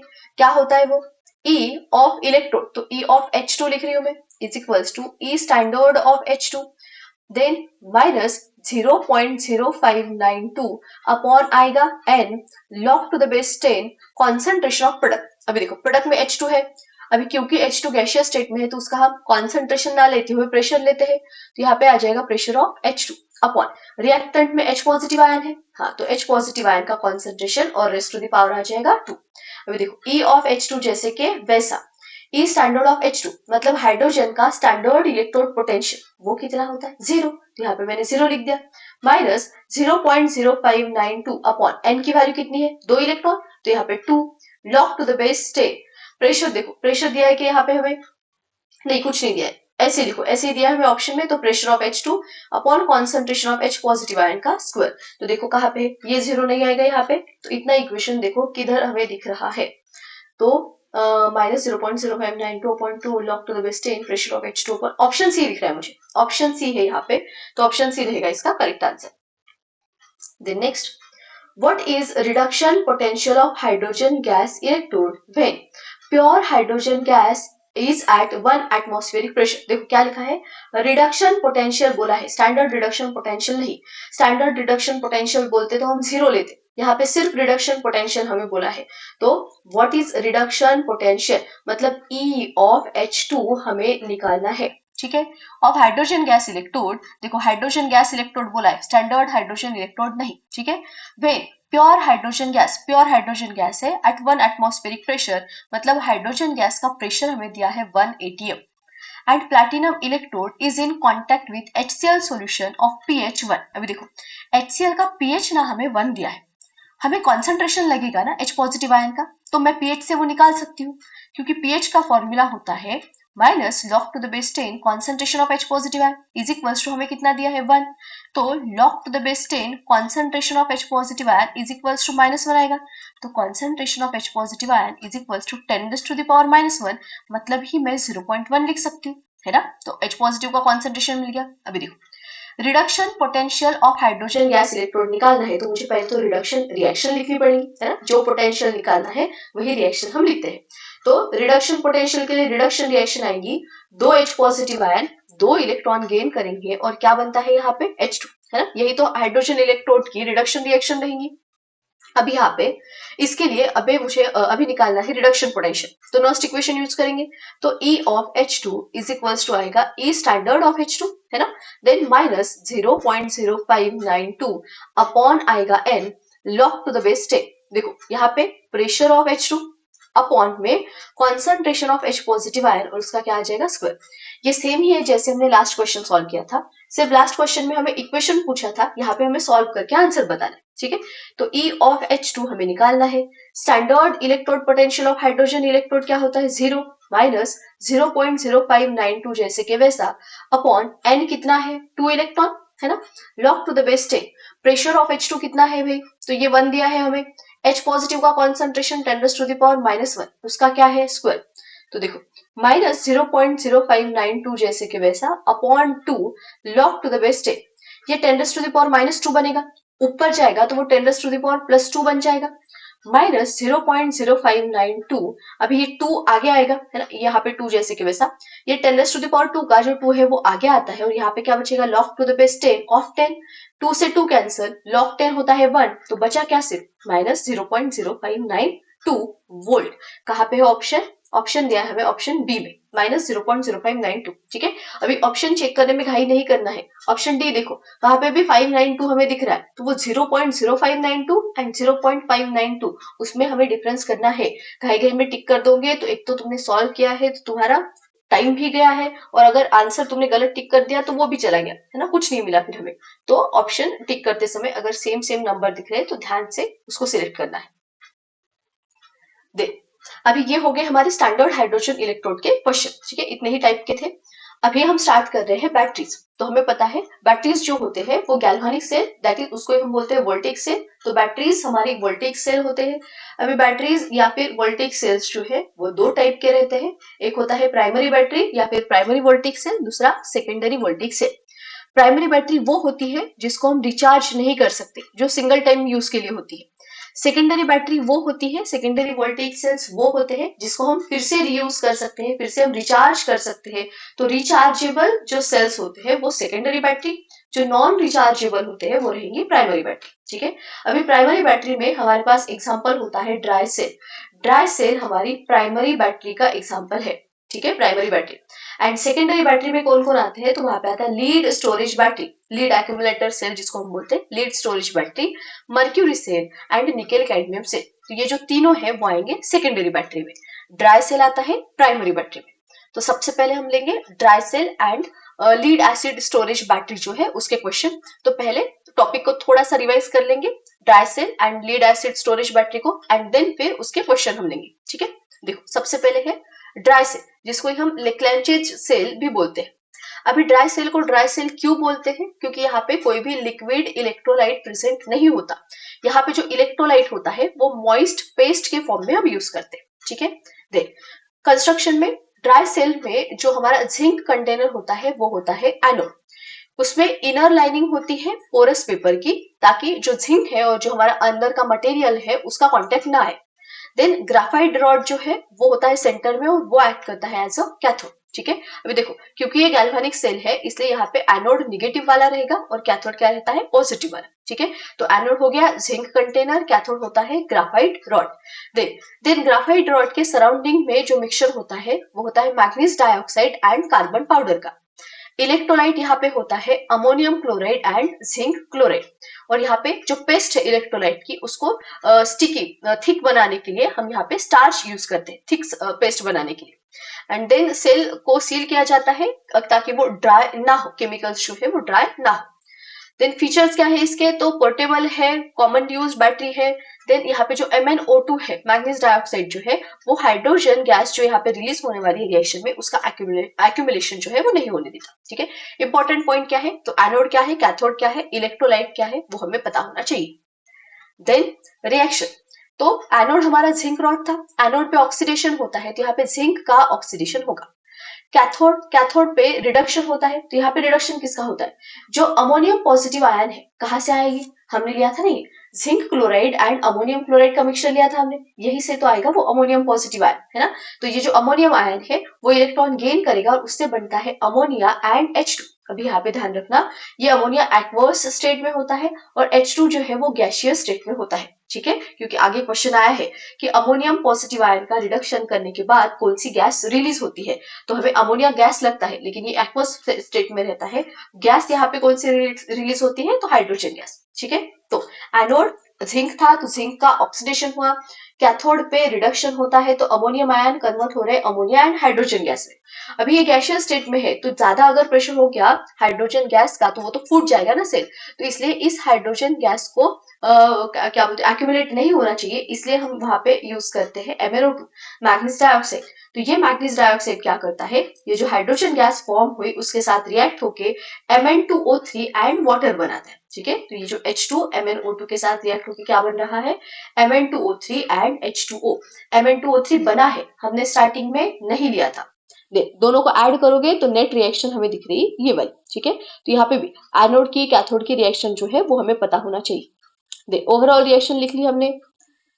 देन है इंपॉर्टेंट पॉइंट, तो इंपॉर्टेंट पॉइंट में है कि अमोनिया जो फॉर्म होगा, ये जो अमोनिया यहाँ पे फॉर्म हुआ है ना रिडक्शन में, ये जिंक 2 पॉजिटिव आयन के साथ रिएक्ट होके ये जिंक अमोनिया कॉम्प्लेक्स फॉर्म करता है, ठीक है। तो क्या क्या चीजें देखी हमने, एक बार फटाक से रिवाइज करते हैं। सबसे पहले ड्राई सेल में एनोड जिंक का कंटेनर, कैथोड कार्बन का रॉड, उसके सराउंडिंग में मैग्नीज डाइऑक्साइड एंड कार्बन का mixture. Then ammonium chloride and zinc chloride electrolyte होता है, थिक पेस्ट बनाने के लिए स्टार्च यूज करेंगे। MnO2 हाइड्रोजन का एक्यूमुलेशन नहीं होने देता। एनोड जिंक था तो जिंक का ऑक्सीडेशन हुआ, कैथोड पे अमोनियम आयन रिड्यूस होके अमोनिया एंड हाइड्रोजन बनाता है, ये हाइड्रोजन MnO2 के साथ रिएक्ट होके Mn2O3 एंड वाटर बनाएगा, ठीक है। नेट रिएक्शन कैथोड की ये दोनों को मिला के आती है जो हमने यहाँ पे लिखा, and then anode and cathode की रिएक्शन कंबाइन करेंगे तो नेट सेल रिएक्शन यहाँ पे मिलेंगी, ठीक। देन ये जो हमारा अमोनिया रिलीज हो रहा है वो जिंक के साथ कंबाइन होके जिंक अमोनिया कॉम्प्लेक्स बनाता है। चलो देन है lead acid storage battery. Lead acid storage battery ये हमारी सेकेंडरी बैटरी है, इसलिए हमने लिखा है रिचार्जेबल सेल है, गैल्वेनिक सेल की तरह भी बिहेव करेगा और इलेक्ट्रोलिटिक सेल की तरह भी बिहेव करता है। देन कंस्ट्रक्शन में लीड एसिड स्टोरेज बैटरी में जो एनोड होता है वो होता है स्पॉन्जी लीड, कैथोड होता है लीड डाइऑक्साइड। तो anode spongy lead, cathode lead dioxide. Electrolyte होता है 38% H2SO4। देख यहाँ पे जो प्लेट्स है वो अल्टरनेटिवली अरेंज करते हैं हम फॉर लार्जर सरफेस एरिया। देख यहाँ पे डिस्चार्जिंग के समय जो लीड एसिड स्टोरेज बैटरी होती है वो एक्ट करती है एज अ गैल्वेनिक सेल। मतलब यहाँ पे जो हमारी केमिकल एनर्जी है उसका कन्वर्शन होगा किसमें, इलेक्ट्रिकल एनर्जी में। मतलब केमिकल रिएक्शन से इलेक्ट्रिसिटी प्रोड्यूस होगी। तो डिस्चार्जिंग के समय होता क्या है, जो हमने लीड लिया था ना, स्पॉन्जी लीड लिया था ना, कौन सा क्या था वो, एनोड। तो एनोड पे स्पॉन्जी लीड का ऑक्सीडेशन होके PbSO4 बनता है। कैथोड क्या था, लीड डाइऑक्साइड। तो कैथोड पे PbO2 का रिडक्शन होके फिर से लीड सल्फेट मतलब PbSO4 बनता है। ओवरऑल रिएक्शन दोनों को ऐड कर दो तो ये इंपॉर्टेंट रिएक्शन है। क्या दिख रहा है हमें इस रिएक्शन से कि Pb से बना है PbSO4, PbO2 से भी बना है PbSO4 एंड H2SO4 से वाटर बना है, ऐसे हम बोल सकते हैं यहाँ पे। ठीक है, तो यहाँ पे H2SO4 का जो कॉन्सेंट्रेशन है वो डिक्रीज हो रहा है किसमें, डिस्चार्जिंग में। क्योंकि H2SO4 का कॉन्सेंट्रेशन डिक्रीज हो रहा है तो यहाँ पे सेल पोटेंशियल भी क्या होता है, डिक्रीज होता है। ये ड्यूरिंग डिस्चार्जिंग। ठीक है, वे रिचार्जिंग के समय या फिर चार्जिंग जिसको हम बोलते हैं, तब ये जो हमारी लीड एसिड स्टोरेज बैटरी है ये वर्क करती है एज इलेक्ट्रोलिटिक सेल। मतलब यहाँ पे इलेक्ट्रिसिटी पास करके केमिकल्स जो है वो रीजनरेट होंगे। यहाँ पे क्या होता है, तो अभी देखो डिस्चार्जिंग के समय हमारा Pb से मतलब स्पॉन्जी लीड से PbSO4 बना था, PbO2 से भी मतलब लीड डाइऑक्साइड से भी क्या बना है, PbSO4 बना है, और H2SO4 का कॉन्सेंट्रेशन क्या हुआ है, डिक्रीज हुआ है। तो ये कंडीशन है जब हमारा सेल जो है वो डिस्चार्ज हो गया है, अभी उसको चार्ज करना है। तो चार्ज करते समय हमारे पास क्या अवेलेबल है, लीड सल्फेट अवेलेबल है। तो ये PbSO4 की ही रिएक्शन अभी होने वाली है। तो देखो एनोड पे क्या हो रहा है, एनोड पे ये जो PbSO4 है वो बनाता है PbO2, कैथोड पे PbSO4 बनाता है Pb लीड। तो हमारे जो केमिकल्स है वो अभी रीजनरेट हो गए। ओवरऑल रिएक्शन देखिए तो ये है, ओवरऑल रिएक्शन में क्या हुआ, PbSO4 से Pb एंड PbO2 बना एंड H2O से क्या बना है, H2SO4, है ना। ये रिएक्शन से मैं बता रही हूँ। इसका मतलब H2SO4 जनरेट हो रहा है, इसका मतलब H2SO4 का जो कॉन्सेंट्रेशन है वो बढ़ रहा है, H2SO4 रीजनरेट हुआ है, इससे सेल पोटेंशियल भी क्या होगा, तो इंक्रीज होगा। तो ड्यूरिंग डिस्चार्जिंग ड्यूरिंग रिचार्जिंग की रिएक्शन पता होनी चाहिए हमें, एग्जैक्टली याद नहीं रखना है हमें, लेकिन किसका कन्वर्जन क्या हो रहा है वो हमें पता होना चाहिए। ठीक है, देख की पॉइंट्स यहाँ पे क्या है, तो सेल पोटेंशियल होता है 2 वोल्ट। सेल पोटेंशियल ज्यादा आने के लिए हम यहाँ पे multiple number of plates use करते हैं। ठीक है, जैसे ये यहाँ पे लिखा है हमने कि ऑटोमोबाइल्स में जो हमारी बैटरी होती है वहां पे 12 वोल्ट की बैटरी होती है, और वो 12 वोल्ट लाने के लिए हम 6 सेल यूज करते हैं। क्यों, क्योंकि एक सेल का पोटेंशियल 2 वोल्ट होता है, तो 6 सेल का आ जाएगा 12 वोल्ट। ठीक है, देख हमें रिचार्ज करना पड़ता है बैटरी को अगर पोटेंशियल 1.8 वोल्ट से कम हो जाए तो। देख कहाँ पे यूज होता है, ऑटोमोबाइल में, इन्वर्टर में and DC power source in lab. तो ये हो गए इसके यूजेस। चलो, तो अभी ये जो ड्राई सेल हमने देखा and lead acid storage battery, इसके क्वेश्चन कर लेते हैं। तो फर्स्ट क्वेश्चन है, which of the following is not an example of secondary voltage cell. कौन सा हमारा सेकेंडरी वोल्टेज सेल मतलब सेकेंडरी बैटरी का एग्जाम्पल नहीं है। तो mercury cell, nickel cadmium cell, lead acid storage battery, ये तो सारी सेकेंडरी बैटरी है। कौन नहीं है, तो ड्राई सेल। ड्राई सेल हमारा primary battery that is primary voltage cell में आता है, तो option C. Next, identify the gas produced due to reduction of ammonium ion at cathode during working of dry cell। तो dry cell में जो ammonium ion का reduction होता है तो कौन सी गैस प्रोड्यूस होती है, कौन सी गैस, हाइड्रोजन, अमोनिया नहीं। ठीक है, हाइड्रोजन गैस प्रोड्यूस होती है। नेक्स्ट है, identify the overall oxidation reaction that occurs in lead storage cell during discharge. अभी देखो क्या पूछा है, तो पहले तो ऑक्सीडेशन रिएक्शन, तो ऑक्सीडेशन में लॉस ऑफ इलेक्ट्रॉन होता है, ये हमें पता होना चाहिए। और कब की, during discharging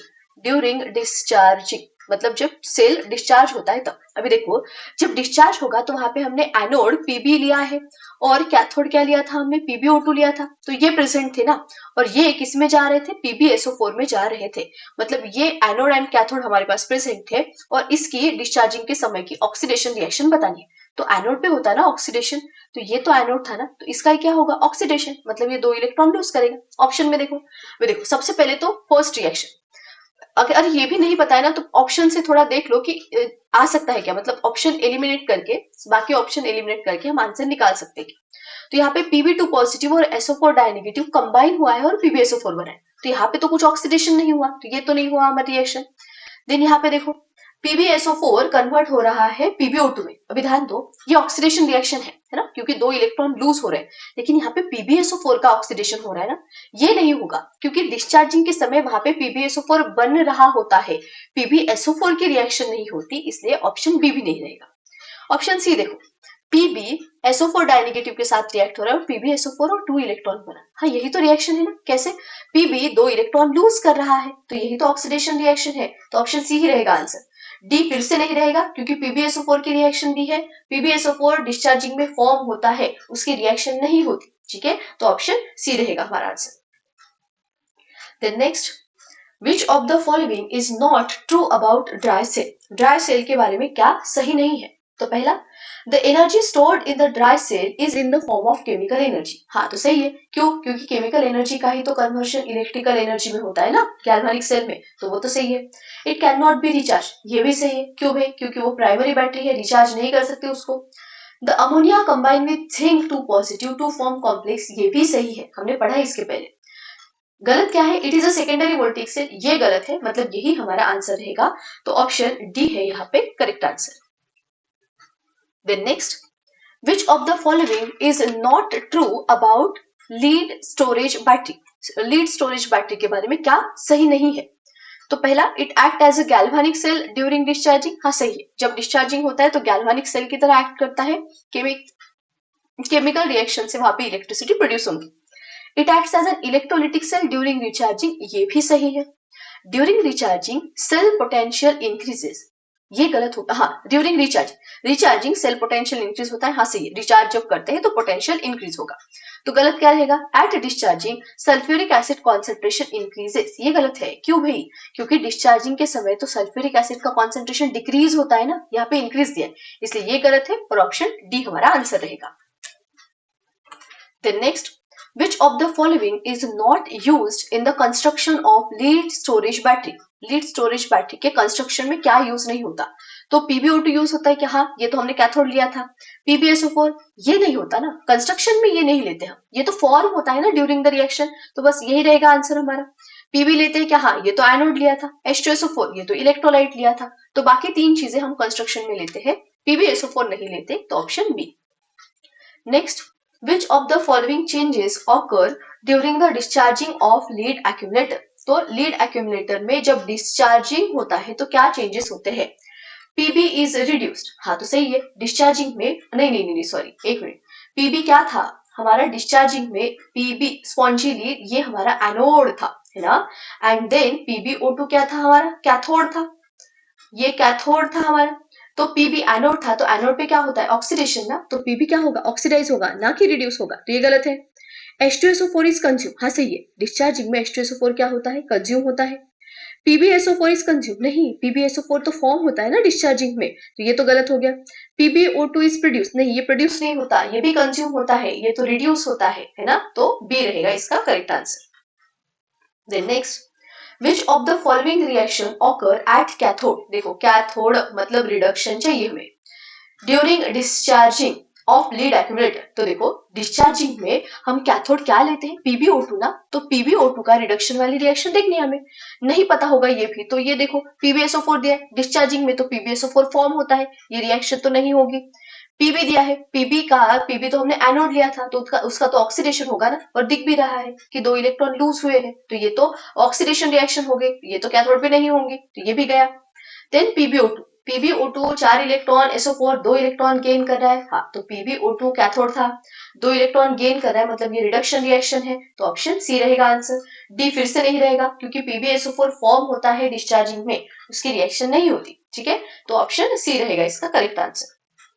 next, which of the following is used to avoid leakage of electrolyte in dry cell? तो लीकेज को दूर करने के लिए हम पेस्ट जो है वो थिक बनाते हैं, और उसके लिए हम क्या यूज करते हैं? स्टार्च, तो ऑप्शन सी है इसका आंसर। नेक्स्ट है, which of the following statements is not true about dry cell? Dry cell के बारे में क्या सही नहीं है? तो zinc container serves as anode, हाँ सही है। Brass cap on graphite rod releases electron to zinc, नहीं, ये तो गलत होगा ना। इलेक्ट्रॉन रिलीज कर रहा है मतलब ऑक्सीडेशन ना, और ऑक्सीडेशन किसका होता है? जिंक कंटेनर, जिंक का ऑक्सीडेशन होता है, ये थोड़ी रिलीज करेगा इलेक्ट्रॉन, तो यही गलत है, तो यही हमारा आंसर होना चाहिए। बाकी ऑप्शन भी देखो, paste of ammonium chloride and zinc chloride is used as electrolyte, हाँ सही है। Cathode is graphite rod surrounded by paste of MnO2, ये भी सही है, इसके साथ कार्बन भी होता है ना, तो ऑप्शन बी गलत रहेगा, बी है इसका आंसर। नेक्स्ट है, which of the following compounds is not required for construction of dry cell? Dry cell के कंस्ट्रक्शन में क्या नहीं लगता? MnO2 हाँ लेते हैं हम, Mn2O3 ये नहीं लेते हम, क्यों भाई? MnO2 हाइड्रोजन के साथ जब कंबाइन होता है ना तब Mn2O3 बनता है, इसको लिया नहीं था हमने, तो ये नहीं है। अमोनियम क्लोराइड हाँ इलेक्ट्रोलाइट लेते हैं हम, जिंक क्लोराइड ये भी लेते हैं हम, तो बी रहेगा इसका answer. Next, which from following formula is used to obtain value of E cell standard for reaction taking place in dry cell? अभी देखो, ड्राई सेल में जो रिएक्शन होती है उसके लिए ई सेल स्टैंडर्ड का फॉर्मूला क्या रहेगा ये पूछा है। अभी ऑप्शन देखें हम तो सारे ही इसमें delta G standard upon F है, सिर्फ यहाँ पे 1 2 3 4 लिखा है, मतलब बस ये एन की जो वैल्यू है ना वो हमें पता होनी चाहिए, है ना, जो हमारे पास फॉर्मूला था ना, delta G standard is equals to minus N into E cell standard into F, यही हमने लिया है। E cell standard is equals to minus delta G standard upon N F, तो बस एन की ही वैल्यू सारे ऑप्शन में चेंज है।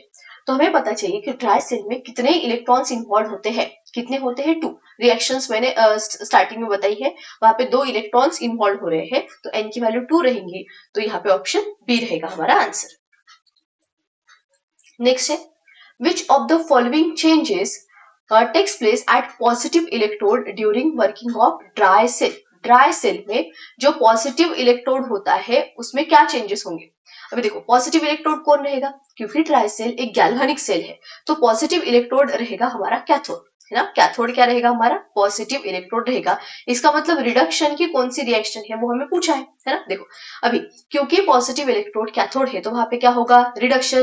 तो ऑक्सीडाइज जहां पे लिखा है उसको कैंसिल करो, ऑक्सीडाइज जो लिखा है उसको कैंसिल करो, बस रिड्यूस लिखा है। अभी 2 ऑप्शन रिड्यूस वाले हैं, और हमें बहुत अच्छे से पता है कि जिंक वहां पे एनोड था, तो एनोड का क्या होगा? ऑक्सीडेशन ना, तो ये तो जिंक टू पॉजिटिव का रिडक्शन, ये तो गलत ही हो गया, तो बस ऑप्शन सी रहेगा आंसर। MnO2 रिड्यूस होता है किसमें? Mn2O3 में, ठीक है, ऑप्शन सी रहेगा इसका answer. Then next, which of the following changes takes place at positive electrode during recharging of lead accumulator? क्या लिखा है? Changes takes place as positive electrode during recharging of lead accumulator. फिर से देखो, positive electrode मतलब क्या रहेगा? यहाँ पे भी कैथोड, गैल्वेनिक सेल है ना ये, तो कैथोड मतलब कैथोड पे क्या होगा? रिडक्शन, तो मुझे रिडक्शन वाली रिएक्शन चाहिए। अभी ध्यान दो, वो रिचार्जिंग बोल रहा है, रिचार्जिंग में हमारा PbSO4 वहां पे प्रेजेंट होता है ना, क्योंकि डिस्चार्जिंग में जो Pb एंड PbO2 है वो दोनों ही किसमें कन्वर्ट हो गए थे? PbSO4 में, तो बस रिचार्जिंग में ये PbSO4 ही वहां पे बचा है और इससे ही रिडक्शन होने वाला है। तो देखो PbSO4 का रिडक्शन कहाँ पे लिखा है? Pb इज ऑक्सीडाइज, नहीं। PbSO4 इज ऑक्सीडाइज, ये तो बिल्कुल नहीं। हाँ, रिड्यूस लिखा है, तो कौन रिड्यूस होगा? PbSO4, क्योंकि रिचार्जिंग बोला है। डिस्चार्जिंग होता तो फिर ऑप्शन डी आता, रिचार्जिंग बोला है इसलिए ऑप्शन सी रहेगा इसका आंसर।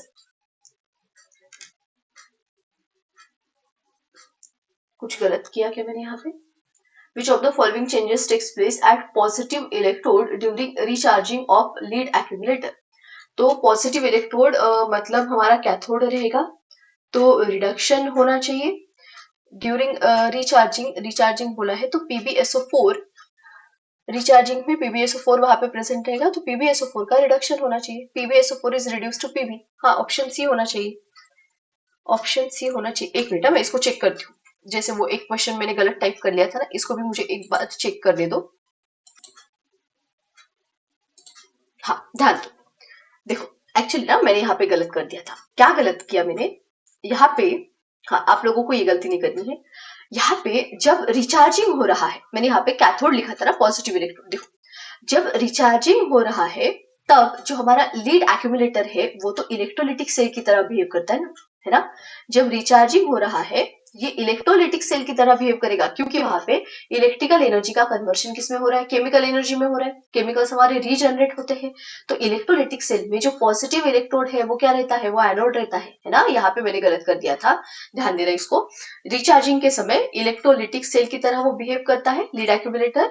एंड क्योंकि इलेक्ट्रोलिटिक सेल है तो इलेक्ट्रोलिटिक सेल में जो पॉजिटिव इलेक्ट्रोड है वो एनोड रहेगा। एनोड के ऊपर क्या होता है, एनोड के ऊपर होता है ऑक्सीडेशन।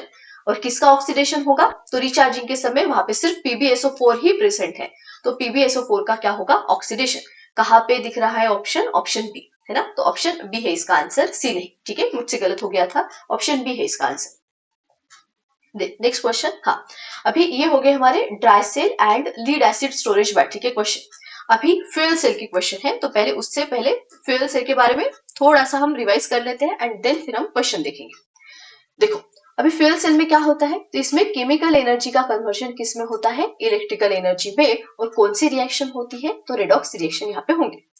देन रिएक्टेंट यहाँ पे कंटिन्यू हम सप्लाई करते हैं, स्टोर नहीं करते। यही डिफरेंस है जो हमारा गैल्वेनिक सेल है और फ्यूल सेल है इसमें। देन फ्यूल सेल में फ्यूल होता है एंड ऑक्सीडेंट होता है। तो फ्यूल जो है वो या तो हम हाइड्रोजन लेते हैं या फिर मिथानॉल लेते हैं, और ऑक्सीडेंट रहता है ऑक्सीजन गैस। अभी हम जो मोस्ट कॉमन फ्यूल सेल है वो हमें टेक्स्ट बुक पे जो दिया है वो है हाइड्रोजन ऑक्सीजन फ्यूल सेल। ठीक है, तो most common fuel cell hydrogen oxygen fuel cell. और हाइड्रोजन ऑक्सीजन फ्यूल सेल में जो हाइड्रोजन है वो फ्यूल रहेगा और ऑक्सीजन क्या रहेगा, ऑक्सीडेंट। ठीक है, अभी हाइड्रोजन ऑक्सीजन फ्यूल सेल के बारे में हम कंस्ट्रक्शन देख रहे हैं। तो एनोड एंड कैथोड जो होते हैं वो होते हैं पोरस कार्बन रॉड, जिसमें हम प्लैटिनम यूज करते हैं एज अ कैटलिस्ट। ठीक है, तो दोनों ही पोरस कार्बन के रॉड रहेंगे जिसमें प्लैटिनम एज अ कैटलिस्ट हम ऐड करते हैं। इलेक्ट्रोलाइट जो है यहाँ पे होता है hot aqueous KOH, aqueous potassium hydroxide का सॉल्यूशन एज ए इलेक्ट्रोलाइट हम यूज करते हैं। देन हाइड्रोजन हम पास करते हैं एनोड में एंड ऑक्सीजन हम पास करते हैं कैथोड। तो हाइड्रोजन एनोड एंड ऑक्सीजन क्या रहेगा, कैथोड। अभी एनोड पे ऑक्सीडेशन होता है, कौन था हमारा एनोड पे, हाइड्रोजन ना, तो हाइड्रोजन का ऑक्सीडेशन होगा। कैथोड पे ऑक्सीजन का रिडक्शन होगा। एंड ओवरऑल रिएक्शन हम देखें तो H2 एंड O2 से क्या बन रहा है, H2O। यहाँ पे ध्यान देना, यहाँ पे 4 इलेक्ट्रॉन्स इन्वॉल्व हुए हैं। ठीक है, अब इसका जो सेल पोटेंशियल होता है हाइड्रोजन ऑक्सीजन फ्यूल सेल का, वो होता है 1.23 वोल्ट। ठीक है, एडवांटेज क्या है, तो यहाँ पे कंटिन्यूअस जो सेल है वो चलता रहेगा जब तक हम कंटिन्यूअस उसको केमिकल सप्लाई कर रहे हैं। जब तक केमिकल का सप्लाई होता रहेगा सेल बंद नहीं होता। नॉन पोल्यूटिंग है क्योंकि प्रोडक्ट देखो सिर्फ वाटर ही फॉर्म हो रहा है। ठीक है, और इफिशियंसी जो है इसकी ज्यादा होती है 70%। देन ड्रॉबैक क्या है, तो हाइड्रोजन हजार्डस है और उसका कॉस्ट ऑफ प्रोडक्शन जो है वो ज्यादा रहता है। देन एप्लीकेशन ऑटोमोबाइल में यूज करते हैं, स्पेस प्रोग्राम में यूज करते हैं, power supply in spacecraft and then future use in homes, hospital and hotels. तो ये सारे हो गए इसके एप्लीकेशन। रिएक्शन याद रखना है, एनोड कैथोड क्या होता है वो भी याद रखना है। चलो क्वेश्चन देखो, which from following molecules acts as fuel in hydrogen oxygen fuel cell। तो हाइड्रोजन ऑक्सीजन फ्यूल सेल में फ्यूल क्या होता है, हाइड्रोजन।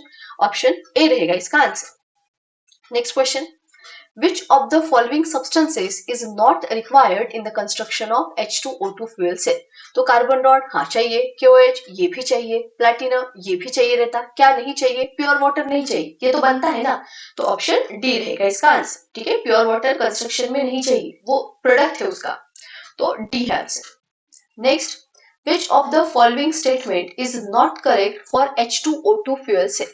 H2O2 fuel cell के लिए क्या करेक्ट नहीं है, तो H2 serves as a fuel सही है, O2 as an oxidant ये भी सही है, platinum wire are used as anode and cathode ये तो गलत हो गया ना, क्योंकि प्लैटिनम जो है वो तो हम एज ए कैटलिस्ट वहां पे यूज करते हैं, तो यही गलत हो गया, यही हमें पूछा था। Hot aqueous KOH solution act as electrolyte ये सही है, तो ऑप्शन सी रहेगा इसका आंसर।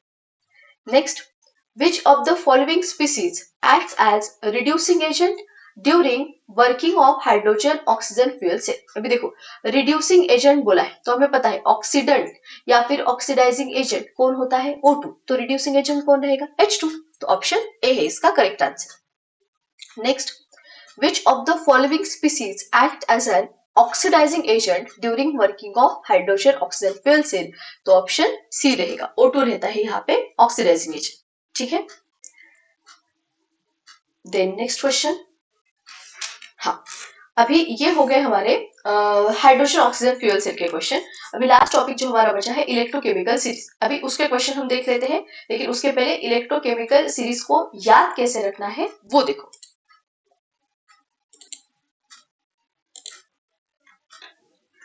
हाँ, तो इलेक्ट्रोकेमिकल सीरीज के जो हम आगे क्वेश्चन देखेंगे ना, उसमें हमें पता होना चाहिए कि कौन सा जो मेटल है, कौन सी स्पीसीज है, वो इलेक्ट्रोकेमिकल सीरीज में कहाँ पे आती है, उसी से रिलेटेड ही क्वेश्चन है।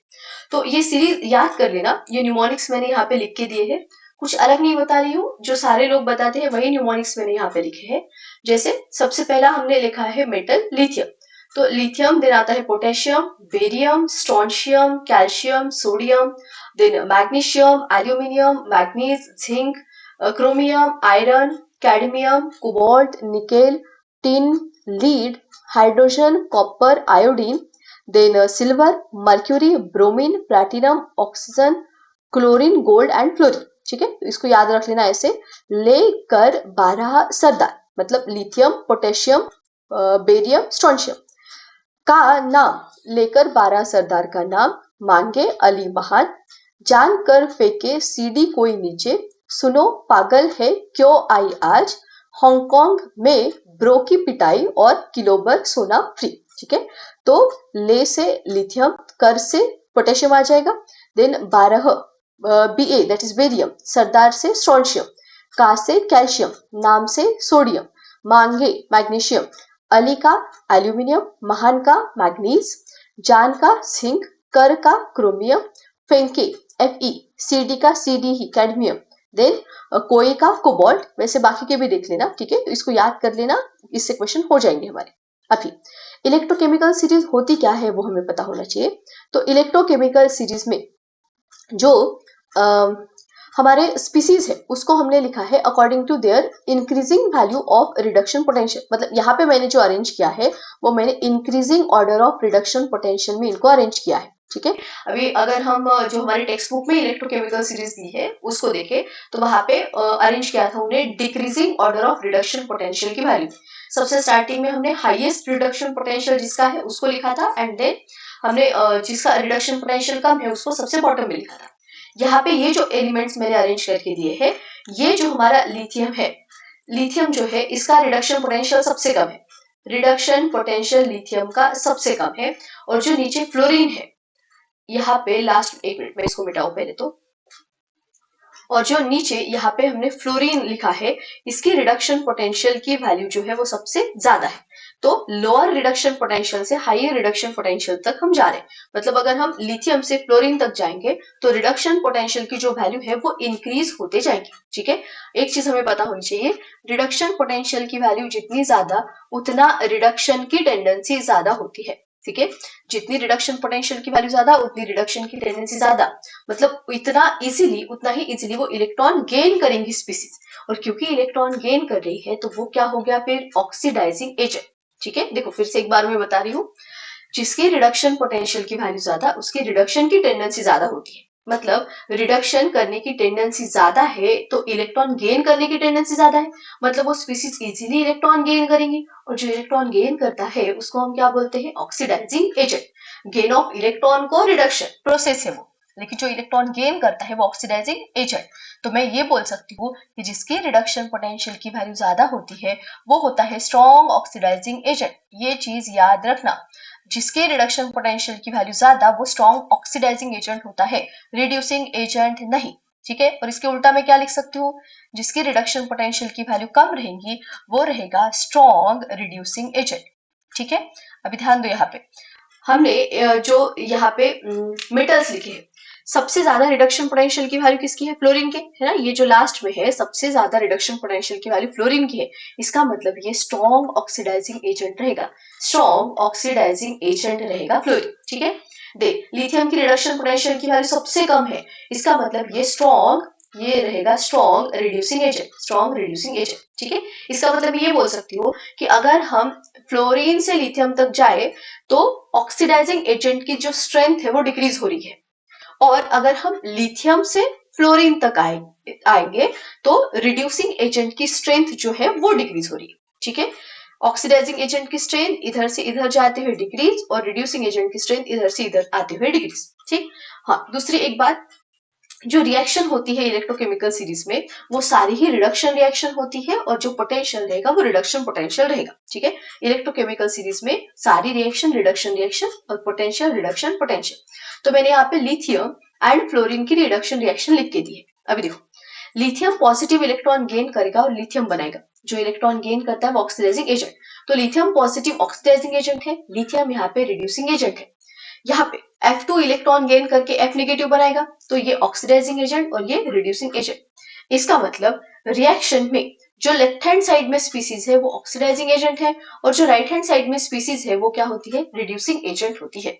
ठीक है, देख इलेक्ट्रोकेमिकल सीरीज की एप्लीकेशन क्या है, तो इससे हम रिलेटिव स्ट्रेंथ निकाल सकते हैं oxidising agent and reducing agent की ये सीरीज से, एंड देन हम निकाल सकते हैं स्पॉन्टेनिटी ऑफ रिएक्शन की रिएक्शन कौन सी कब स्पॉन्टेनियस होगी। ठीक है, तो अभी ना हम डायरेक्ट क्वेश्चन देखते हैं और बाकी कुछ चीजें अगर बाकी होंगी बताने की तो फिर वो मैं क्वेश्चन में डिस्कस कर लेती हूँ।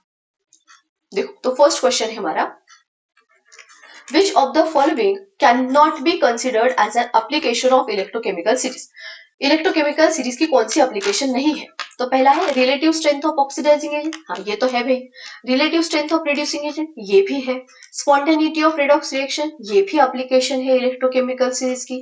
क्या नहीं है, तो use of standard hydrogen electrode in automobile battery, ये नहीं है इलेक्ट्रोकेमिकल सीरीज का यूज, तो ऑप्शन डी है इसका correct answer. Then next, Which of the following is strongest reducing agent? अभी स्ट्रॉन्गेस्ट रिड्यूसिंग एजेंट हमें पूछा है ना। देखो हमें पता है, हाँ ये हमने लिखा है स्ट्रॉन्गेस्ट रिड्यूसिंग एजेंट अगर हमें पूछा है तो जो, एक मिनट मैंने यहाँ पे गलत लिखा है क्या, हाँ ये देखो, ये जो मैंने यहाँ पे स्टार्टिंग में लिख के रखा है ये थोड़ा सा गलत लिखा है, मैं इसको मिटा के अभी हम समझ ही लेते हैं। देखो हमें पता है क्या पूछा है हमें, रिड्यूसिंग एजेंट ना। हमें पता है कि जिसकी रिडक्शन की वैल्यू, रिडक्शन पोटेंशियल की वैल्यू ज्यादा वो स्ट्रॉन्ग ऑक्सीडाइजिंग एजेंट होता है, और जिसकी रिडक्शन पोटेंशियल की वैल्यू कम वो स्ट्रॉन्ग रिड्यूसिंग एजेंट रहेगा। हमें रिड्यूसिंग एजेंट पूछा है, स्ट्रॉन्ग कौन सा है, तो देख लो potassium, aluminium, magnesium and silver में से किसकी रिडक्शन पोटेंशियल की वैल्यू कम है। जिसकी रिडक्शन पोटेंशियल की वैल्यू कम वो स्ट्रॉन्ग रिड्यूसिंग एजेंट रहेगा। चलो देखो पोटेशियम देख लेते पहले, हाँ देखो सेकेंड नंबर पे पोटेशियम है, इसकी तो सबसे कम हुई ना क्योंकि इधर से इधर जाते हुए पोटेंशियल की वैल्यू बढ़ रही है, तो लिथियम की सबसे कम, उससे ज्यादा थोड़ी सी किसकी है, पोटेशियम की, तो ऑप्शन में पोटेशियम की ही सबसे कम दिख रही है मुझे, है ना। तो बस ये पोटेशियम ही इसका आंसर रहेगा। ठीक है, कैसे निकाला हमने, हमें पता है जिसकी रिडक्शन, दो ही पॉइंट याद रखो, जिसकी रिडक्शन पोटेंशियल की वैल्यू ज्यादा वो strong oxidising agent, OA oxidising agent, और जिसकी रिडक्शन पोटेंशियल की वैल्यू कम वो स्ट्रॉन्ग रिड्यूसिंग एजेंट रहेगा। हमें रिड्यूसिंग एजेंट स्ट्रॉन्ग कौन सा है वो पूछा था, तो जिसकी रिडक्शन पोटेंशियल की वैल्यू कम थी वो हमने ढूंढ लिया। चलो तो इसका ऑप्शन पोटेशियम है, ऑप्शन ए। नेक्स्ट क्वेश्चन है, which of the following element exhibit usual tendency to undergo reduction, पूछा है कि किसकी यूजुअल टेंडेंसी होगी टू अंडरगो रिडक्शन। तो हमें पता है रिडक्शन की टेंडेंसी किसकी ज्यादा रहती है, जिसकी रिडक्शन पोटेंशियल की वैल्यू ज्यादा उसकी रिडक्शन की टेंडेंसी ज्यादा रहेगी। तो magnesium, nickel, oxygen, copper. Magnesium, हाँ देखो मैंने यहाँ पे, मुझे लगता है ये गलत है, इसको थोड़ा सा देख लेना। हाँ यहाँ पे हमें क्या पूछा है, रिडक्शन की टेंडेंसी, तो मैग्नीशियम, निकेल, ऑक्सीजन, कॉपर। तो नीचे से जाएंगे हम, मैग्नीशियम, निकेल, कॉपर, ये देखो ऑक्सीजन दिख गया मुझे, है ना। चारों ऑप्शन में से सबसे ज्यादा रिडक्शन पोटेंशियल किसका दिख रहा है, ऑक्सीजन का, है ना, क्योंकि यहाँ पे रिडक्शन पोटेंशियल सबसे ज्यादा, इधर से इधर जाएंगे तो रिडक्शन पोटेंशियल डिक्रीज हो रहा है, तो सबसे ज्यादा चारों ऑप्शन में से किसका दिख रहा है, ऑक्सीजन। तो इसका आंसर क्या रहेगा, oxygen, that is option C. ठीक है, ऑक्सीजन का रिडक्शन पोटेंशियल बाकियों के कंपैरिजन में ज्यादा है, इसलिए उसका रिडक्शन होगा, उसकी टेंडेंसी ज्यादा रहेगी रिडक्शन करने की। Then next, which among the following species is reduced by tin easily? देखो tin से कौन रिड्यूस होगा, है ना, reduced by tin easily, इसका मतलब अगर tin है और ये एलिमेंट प्रेजेंट है, आयोडीन, मतलब option A, option B, option C, option D, tin है और ये प्रेजेंट है, तो पूछा है कि कौन टीन से रिड्यूस होगा, मतलब टीन के प्रेजेंस में किसका रिडक्शन होगा। तो देखो टिन के कंपैरिजन में जिसका रिडक्शन पोटेंशियल ज्यादा रहेगा वही तो रिड्यूस होगा ना टिन से, है ना। तो हमें देखना है कि टिन से ज्यादा रिडक्शन पोटेंशियल किसका है। ठीक है, पहले देख लो को टिन टिन कहाँ पे है हमारी इसमें, एस एन कहाँ पे दिख रहा है हमें, S N S N S N S N, हाँ ये देखो एस एन मुझे यहाँ पे दिख गया। अभी मुझे देखना है कि एस एन से ज्यादा रिडक्शन पोटेंशियल किसका है, तो हम इधर जाएंगे सीरीज में। पहले ऑप्शन देखो कौन कौन है, iodine iron zinc sodium. Iodine iron zinc sodium, तो मुझे तो आयोडीन दिख गया है ना, आयोडीन मुझे दिख गया जो कि टिन से आगे है, मतलब इसकी रिडक्शन पोटेंशियल की वैल्यू टिन से ज्यादा रहेंगी, मतलब टिन के प्रेजेंस में वो रिड्यूस हो जाएगा। तो ऑप्शन सॉरी बी नहीं, ऑप्शन क्या रहेगा, ए। ऑप्शन ए आयोडीन रहेगा इसका correct answer. Then next, which is strongest oxidising agent in electrochemical cell. अभी देखो स्ट्रॉन्गेस्ट ऑक्सीडाइजिंग एजेंट कौन रहेगा, जिसका रिडक्शन पोटेंशियल सबसे ज्यादा होता है।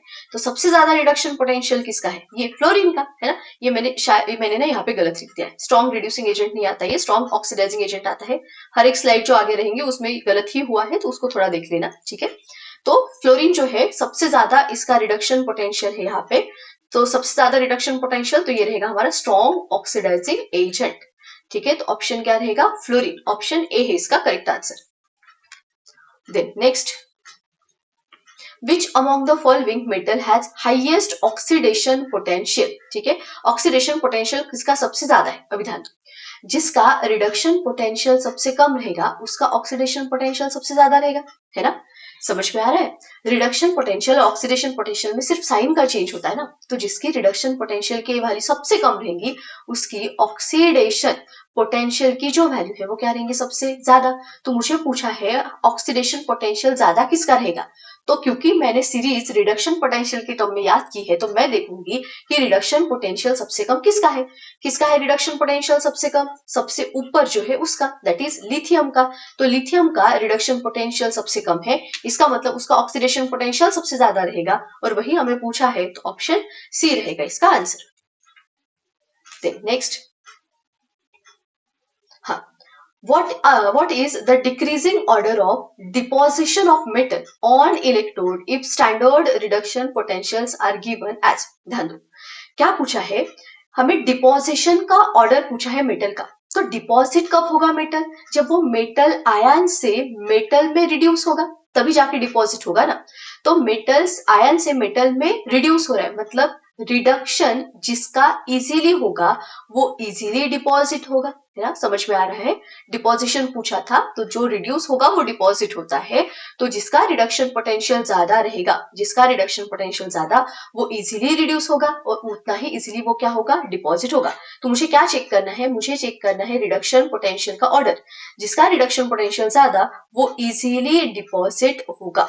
ठीक है, देखो ऑप्शन जो वैल्यूज दी है उसको देख लो, सबसे ज्यादा रिडक्शन पोटेंशियल किसका है। पहले तो देखो कि रिडक्शन पोटेंशियल की ही वैल्यू दी है क्या, हाँ एजी पॉजिटिव से एजी दिया है, मतलब रिडक्शन पोटेंशियल है, तो सबसे ज्यादा रिडक्शन पोटेंशियल एजी का ही दिख रहा है मुझे, तो सबसे पहले तो डिपॉजिट होगा एजी, देन उससे कम 0.3, तो ये कॉपर ही रहेगा, है ना। देन ये निगेटिव वाले हैं और दोनों में से ये वैल्यू ज्यादा है, तो फिर टीन आएगा एंड देन क्या आएगा, कैडमियम, यही है। तो ऑप्शन ए दिख रहा है मुझे यहाँ पे, एजी कॉपर एस एन कैडमियम, है ना। तो ऑप्शन ए रहेगा इसका आंसर, कुछ नहीं करना था, बहुत इजी था। कौन इजीली डिपॉजिट होगा ये पूछा था, तो डिपॉजिट होगा मतलब वो रिड्यूस होगा पूछ रहे, कौन इजीली रिड्यूस होगा, तो रिडक्शन पोटेंशियल पे वो डिपेंड रहेगा। ठीक, ऑप्शन ए था इसका आंसर। नेक्स्ट देखो, which of the following reaction exhibit minimum standard reduction potential। Reduction potential minimum मतलब सबसे कम वैल्यू रिडक्शन पोटेंशियल की किसकी है, किसकी है, तो यहाँ पे लिथियम की तो होती है ना, लिथियम की रिडक्शन पोटेंशियल की वैल्यू सबसे कम होती है क्या ऑप्शन में, हाँ बिल्कुल है, ऑप्शन सी रहेगा इसका करेक्ट आंसर। दे